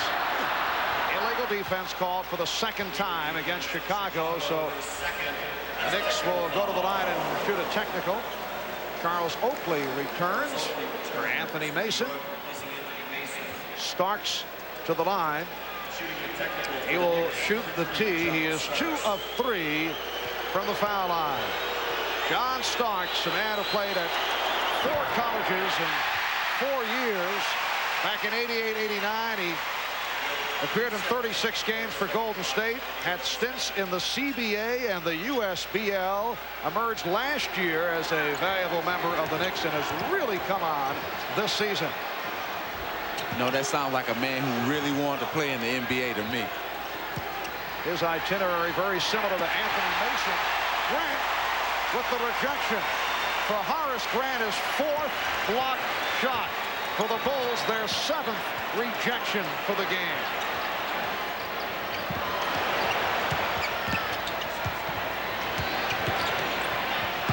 Oh, what a spin by Jordan!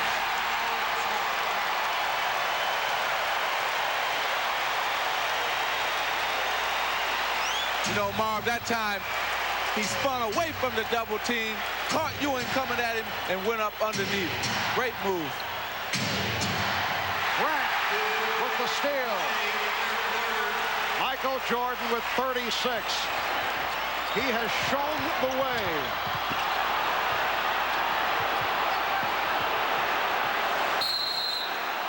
"20-second timeout called by Scottie Pippen. The Bulls lead it 74-62. Add this to the Michael Jordan. Well, most of the time he's been coming to the middle. This time he fooled everybody, went baseline, and went up under for 2. The big thing here is how quickly he has to make a decision. Nobody in the middle. He takes a quick look, then comes back, avoids Ewing, rotating over to try and block it, and then has the ability to finish with his left hand. For all the youngsters out there that coaches keep telling you have to learn how to use both hands, that's the reason why. So you can make a Jordan baseline move. And you wonder what makes a superstar is games like this. Game 7, the biggest game, he comes through big. Most points scored in a playoff game, Michael Jordan. with 63. He did it back in April of '86 against the Boston Celtics. Elgin Baylor had 61 against Boston back in '62. And Jordan also with a 56 and a 55-point game. 36 thus far today. Shot clock running down. Grant had to pop it up. Minute 35 to go in the third. The Bulls lead by 12. It represents their biggest lead. Here's Ewing. Rush the shot. And last touch by the Knicks. You know, Marv, I know he's got to get shots in Ewing, but the team they have out there on the floor for the Bulls, nobody on their team can guard him down low. And if you Pat Riley, you probably like to see him down low right now to take advantage of his height difference over King. Well, earlier in the series, Pat Riley sent the message he wants Patrick Ewing's head as he put it under the basket. At times he would drift outside. He does have the good touch. But Ewing has settled for jump shots once again and has not been a force in the game this afternoon. He has 18 points, but his presence has not been felt. Pippen with the rebound. 2-on-1. Armstrong for King and the foul.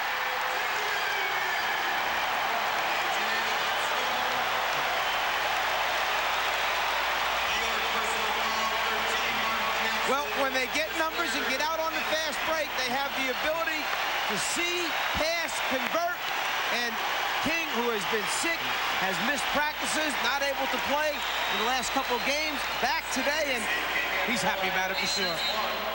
You know, the thing that I see here is that the muscle game, the hard foul game has not occurred today. It hasn't been a factor for the New York Knicks. And with that not being a factor, you can see Chicago is able to play their game with fancy free dunk, a lot of layups. It's more of the open floor game that the Bulls love to play. Patrick Ewing cuts it to a 77-64 Chicago lead. Getting back to the subject of Stacey King, he has been very effective when he's played the Knicks. Earlier this year, when Bill Cartwright was out with a broken left hand, King started at center against the Knicks and did very well. He gives Chicago a different dimension at center. Shot clock at 2, down to 1. Armstrong. Oh, another big bucket for B.J. Armstrong. 3 seconds to go. Third quarter. Starks gets it down. Wilkins gets it off. After 3 in Chicago, led by Michael Jordan, who has scored 36. The Bulls with their biggest lead, not only of the game, but of this series. Bulls 79, the Knicks 64. We'll be back after these messages and a word from your local station.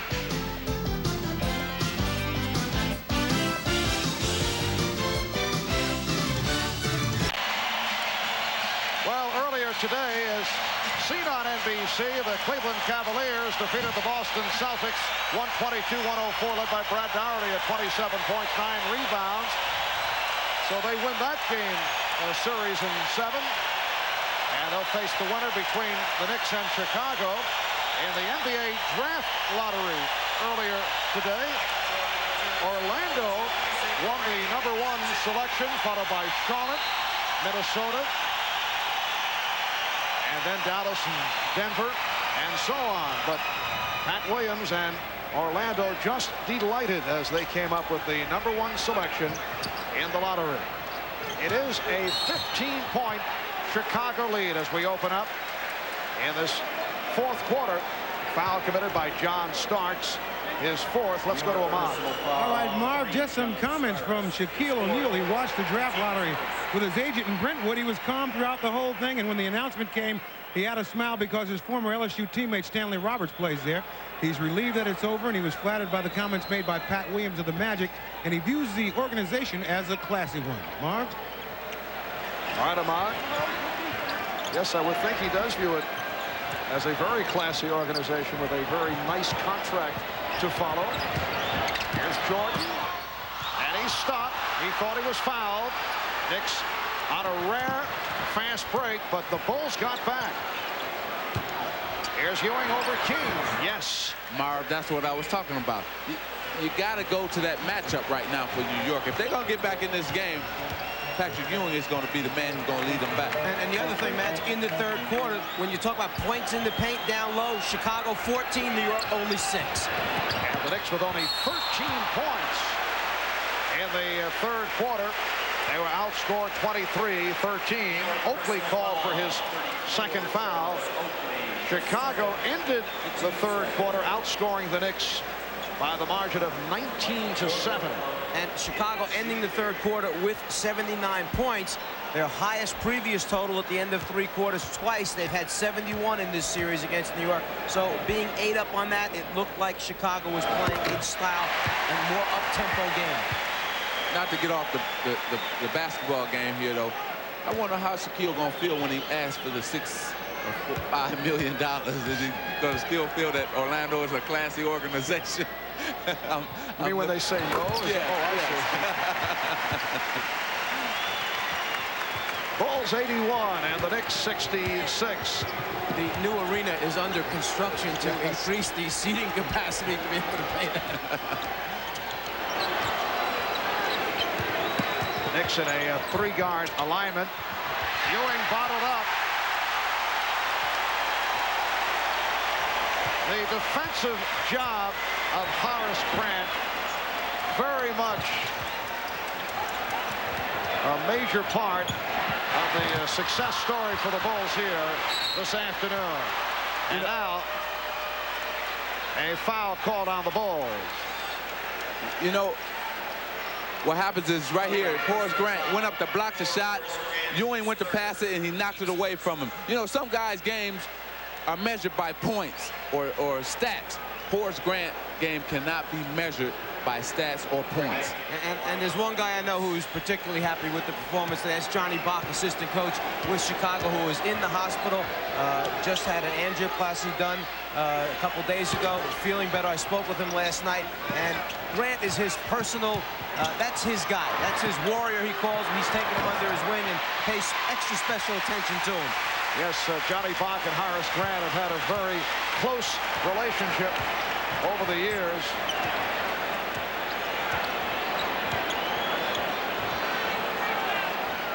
Patrick Ewing only 8 for 20 from the field, not getting quality shots in the second half. Wilkins with the box out. Starks, Wilkins, and now Anthony in the 3-guard setup. McDaniel and King with the rebound.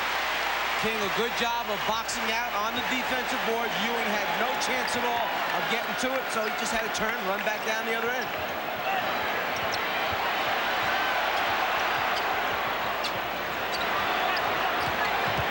Here's Pippen. Pat Riley very upset. He felt there should have been a charge on Pippen. That was one of those no harm, no foul calls as Ewing tried to pick up the foul against Pippen, and no call was made. And I think Pat's point there is, look, we've heard about all this complaining about the hard fouls that we take. When we play good defense, don't try to hurt anybody, step in and take a charge, then call it. Genuine Draft presents Genuine Memories. Guy standing right over him. Well, today's Miller Genuine Draft Genuine Memory takes us back to Game 5 of the 1970 NBA Championship Series. Knicks captain Willis Reed went down with the injured hip. Willis missed Game 6, but heroically came back in Game 7, leading the Knicks to the championship against the Los Angeles Lakers at Madison Square Garden. Reed came out, hit those 2 early inspirational jump shots, played briefly, but it turned out that was enough. And in recognition of this memorable moment, Miller Genuine Draft donates $1,000 to the Thurgood Marshall Scholarship Fund. 3 minutes gone by in the fourth quarter. The Bulls lead 83-66. The pass could not be handled by Ewing. Frank Hodges has checked back in. as has Scott Williams. And the Bulls go with a 3-guard alignment. Yeah, New York now understanding that the clock is against them. They need points on the board. They got a small team in there trying to force some turnovers, get some quickness on the floor, and get down there and get some shots up. Foul on Xavier McDaniel. A reminder, tonight, it's an all-new special 2-hour edition of Unsolved Mystery. UFOs, ghosts, murder mysteries, and then NBC brings you a motion picture event based on the #1 bestseller, Cooled Out, starring Ed Asner, Blythe Danner, Dennis Farina. That's coming your way tonight here on NBC. Michael Jordan with 40 points. The Bulls lead 85-66, and a blocking foul charged to Armstrong. This has probably been his easiest 40 points that he has gotten probably against the Knicks.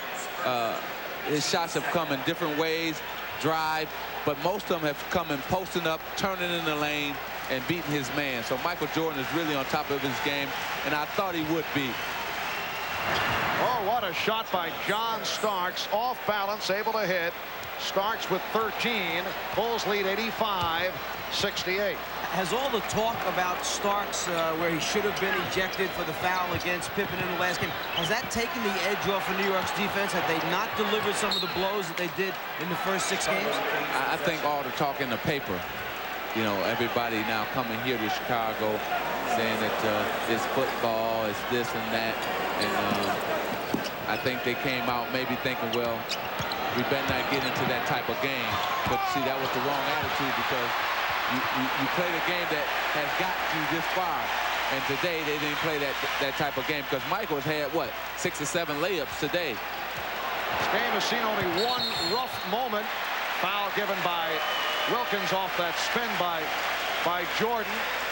We did have the double technical on McDaniel and Jordan earlier. Both teams came together, but that basically has been it. As you mentioned, there really haven't been any severe fouls that have been given up. You know, as you watch what's taking place out here today, we've heard about the beautiful flow and movement of the Chicago offense. And then last year, we used to hear about how the LA Laker offense was so stagnant. It was just Magic going down and making decisions. Well, I see Jordan down there making a lot of decisions. Looks kind of similar.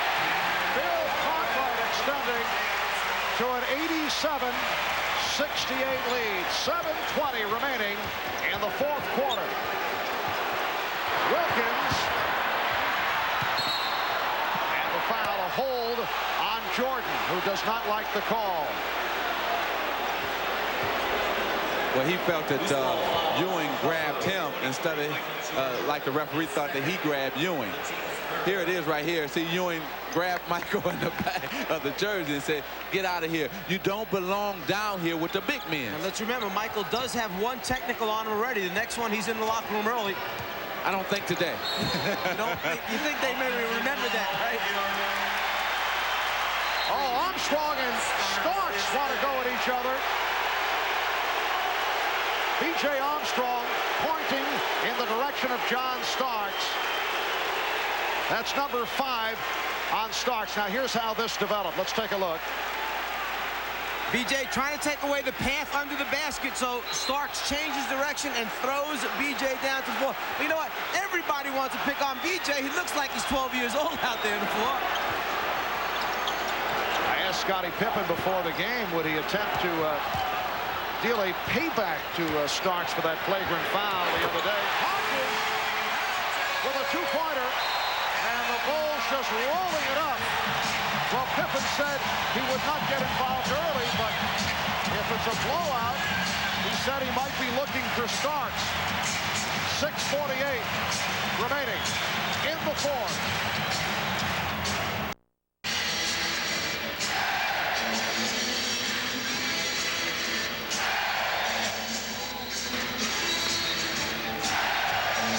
Well, the Israel sellout crowd here at Chicago Stadium, including Jack Nicholson. I guess he wanted to see a big ball game, making the trip from Los Angeles. No, he's here finishing up the Jimmy Hoffa story. That's what I said. I guess he had a movie locally, and he wanted to see a big ball game. I wonder if he'll give Coach Fratello a part in that new movie. as a villain. What part would you like him to give it? Is it a monster movie? Starks not able to hit. Rebounded by Cartwright. The Knicks with only 17 points in the second half. They had 13 in the third quarter. 6:25 remaining in the fourth. The Cleveland Cavaliers waiting in the wings after beating Boston earlier today off the strip. Anthony able to get it down. Here's Wilkins. That's a two-point shot for Gerald Wilkins. It's put on the line. Michael Jordan indicating, let's settle down here. Big lead, but you never know. It's a 19-point advantage, but much time remaining.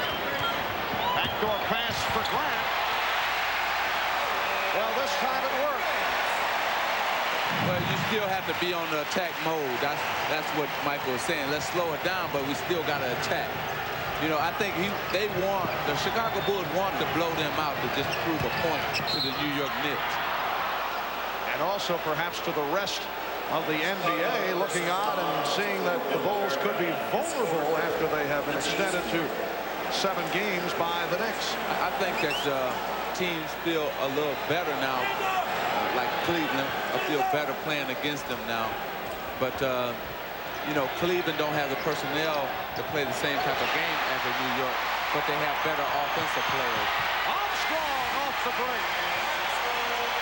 So the Bulls open up a 93-70 lead as we come up on 5 minutes remaining, fourth quarter.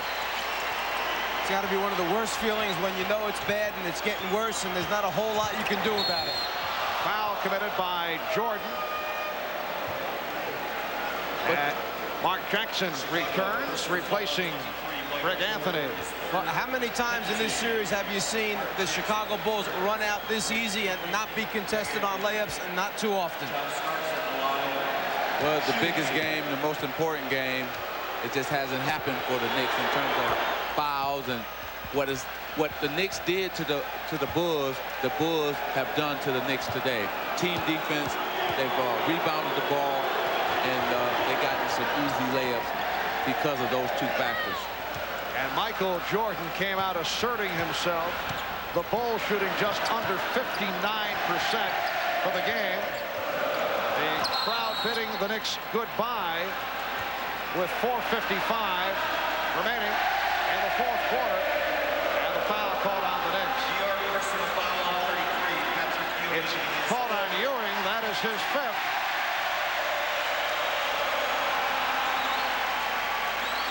Horace Grant will go to the line.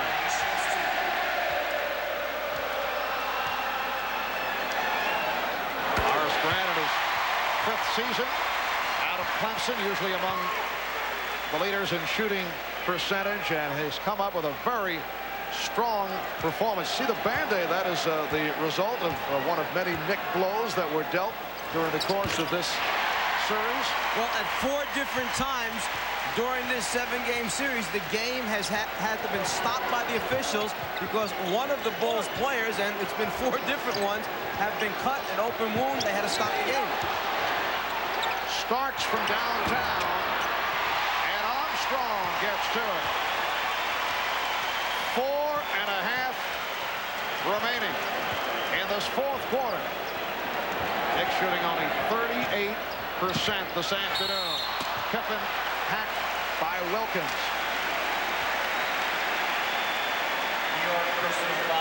Well, first of all, Michael Jordan with the cotton trying to stop his bloodied nose, and then Pippen was cut across the chin, so they had to get him straightened out. And then the cut on the back of John Paxson's arm, and then Grant showing the doc that, look, I'm scratched and it's bleeding over here.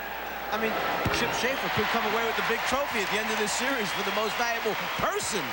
They were not only be happy that the New York Knicks are gone, but they will welcome a good night's sleep finally because they haven't been sleeping good because they thought this was going to be an easy series, and it's turned out to be opposite that. They may wake up once or twice or one more night just thinking they got to face him again. Well, a Knick victory over Chicago in this series would have ranked as McDaniel hits on the reverse stuff. And here's it from the crowd. Had the Knicks been able to pull off the upset, it would have ranked arguably as the biggest upset in NBA playoff history. The reason that this is a Knick club that won 51 games, but here's Pippen. But a Knick team that faltered in the final weeks. They blew the Atlantic Division by losing 5 of the last 8 games, so Boston was able to win it. They were red hot at the end. They had very few wins over the elite teams. They were dominated by the likes of Chicago and Cleveland and Boston. McDaniel was fouled. And they faced a defending champion Chicago Bulls team that had gone 67-15. They'd roared through the regular season. But you know what, Marv, no matter what has happened here today, they have a lot to build on the Knicks for next season. Pat Riley and his whole staff, as well as the players, can feel happy about being here in a 7th game. They've got New York City back in the New York Knicks once again, and so this has been great for them. This is really their season right now. What they've done, Riley, the staff, the players, and upper management, they've restored law and order, and the franchise is definitely now back heading in the positive direction that they all understand. You need to have that same common goal and interest type of thing to make it work and ultimately reach the championship, and that's what it's all about. And I think that the Knicks staff, headed by New York Knicks president Dave Checketts, well aware that there are still moves that have to be made. I don't think they fooled themselves by the fact that the Knicks knocked off Detroit. They take Chicago to a 7th game. They know there is a dire need for outside shooting. Jordan. And the call is last touched by the Knicks. You know, there's one stretch this season with the Knicks chugging along on top of the Atlantic Division that if you put Pat Riley or Dave Checketts or Ernie Grunfeld of the Knicks staff, there's Jordan. Michael Jordan with 42 points. If you put them on truth serum, they would say that aside from Patrick Ewing, they would trade that night the rest of the starting team. That's how far this club has come, and that really represents. Starks hits the three-pointer. What a remarkable job was accomplished by Pat Riley. No, what's remarkable to me is that you know the effects of this truth serum and what it would do to these individuals to make a statement like that they're going to trade the other 11 guys from this team. That's what's amazing to me. Remarkable. No, I didn't say 11. I said the other starters. Oh, starters. You know, when you have the magic elixir, you can do anything. Well, talent-wise, you know, they didn't win these 3 games against the Bulls on talent. They won it on hustle, heart, and hard play. That's how they won the 3 games. And so what the Knicks saying, hey, we need some more skilled players, a shooter, maybe a guy that can go one-on-one. And if they get those guys, everybody in the East better watch out. And this crowd providing a standing ovation for the Chicago. Fast here in Chicago, doesn't it? Benny the Bull right on the scene. Well, Chicago will move on to face Cleveland for the Eastern Conference Final. And over the regular season, the Bulls did take 3 out of 5. However, that last meeting, April 14th, at Cleveland Cavaliers won by 15, but Michael Jordan was sidelined by injury. And if you want to talk about that last game and the other games, Michael Jordan is averaging over 40 points against the Cleveland Cavaliers during the regular season. And so if you say 115 to 100 and add 40 points, that's 140. So it would have been 5-0. So that's Cleveland's main problem is Michael Jordan.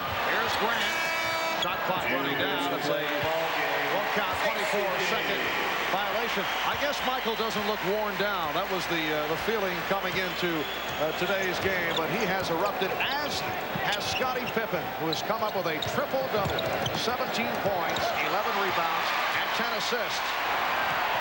Armstrong. B.J.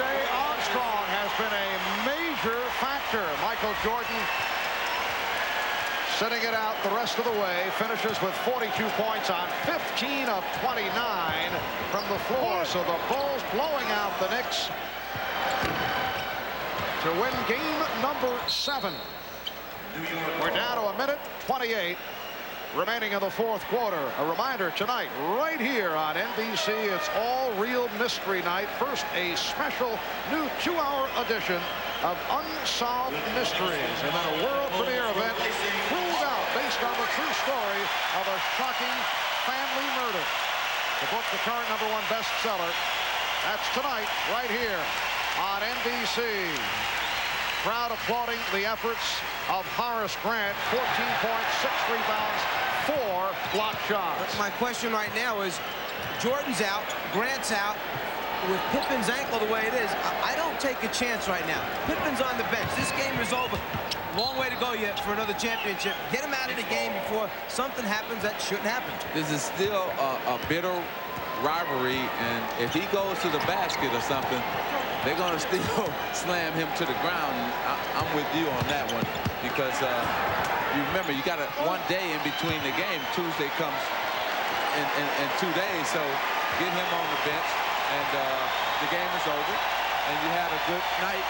And I don't know if he's trying to save him for an ovation or what, but he should be on the bench right now. And it is another standing ovation for the Chicago Bulls. 33 seconds remaining. Start. Call for the foul. You know, we've paid tribute to the New York Knicks and Pat Riley and the job they've done, and they've established it with rebounding and great defense. But let's not forget this Chicago Bulls team, and all we talked about last year on the way to the finals and the championship was this great defense that they had, this scrambling, pressing, trapping defense that forced turnovers and then easy scores. And 79 points on the board right now for New York. I think they made a defensive statement today. Well, what they found out in this series is that winning back-to-back is not going to be easy for them. This is a 7-game series. The next series might be 7, and whoever they play in the finals is going to give them all they want to if they get that far. So what all this is going to make them is a stronger team, I believe, in the next round against Cleveland. So, yes, our hats go off to the Chicago Bulls on a game where they needed their stars. Pippen and Jordan came through, but I think the unsung hero here was Grant. He did all the little things, all the nasty things that go unwritten about. Bernard Winchester hitting that jump shot for the Knicks to make it 106-81, and the Bulls just running it down as they hear it from the crowd. A three-pointer to conclude matters. Bulls 109, Knicks 81. And players come together here in the final seconds. Only 0.8 of a second remain. And Livingston to the line. This is something here. I tell you what, I wouldn't want to be in this series next season, because it's going to be a war in the regular season with these two teams.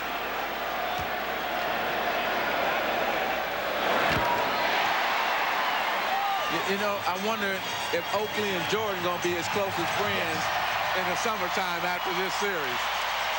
Well, the two teams do shake hands as they head back to their respective locker room. The Chicago Bulls have defeated the New York Knicks 110-81 to take this grueling series in 7. The Bulls move on to face the Cavaliers. The series beginning here in Chicago on Tuesday. We'll be right back. Bulls over the Knicks in Game 7, 110-81. Michael Jordan leading the way with 42. Let's go to Ahmad with Michael. All right, Michael, a lot of people had talked about coming to this game that you were tired third. You got wore down in the fourth quarter. Obviously, that wasn't the case today. Well, I think the day off really helped us mentally. You know, we've been thinking basketball every day, and then Phil gave us a day off, and everybody got away from basketball and got ourselves back together mentally, and, you know, it really helped. You saw it today. I think mentally you guys got a shot in the arm because coming into this series, you maybe thought you were going to get by New York pretty easy, and they pretty much woke you up. You got to give this New York team credit, man. They pushed us to the limits. They really played extremely well. All right, congratulations on the next round. Thanks. All right. And next for Michael Jordan and the Chicago Bulls, the Cleveland Cavaliers, game one of that best of 7, beginning here in Chicago on Tuesday. We'll be right back.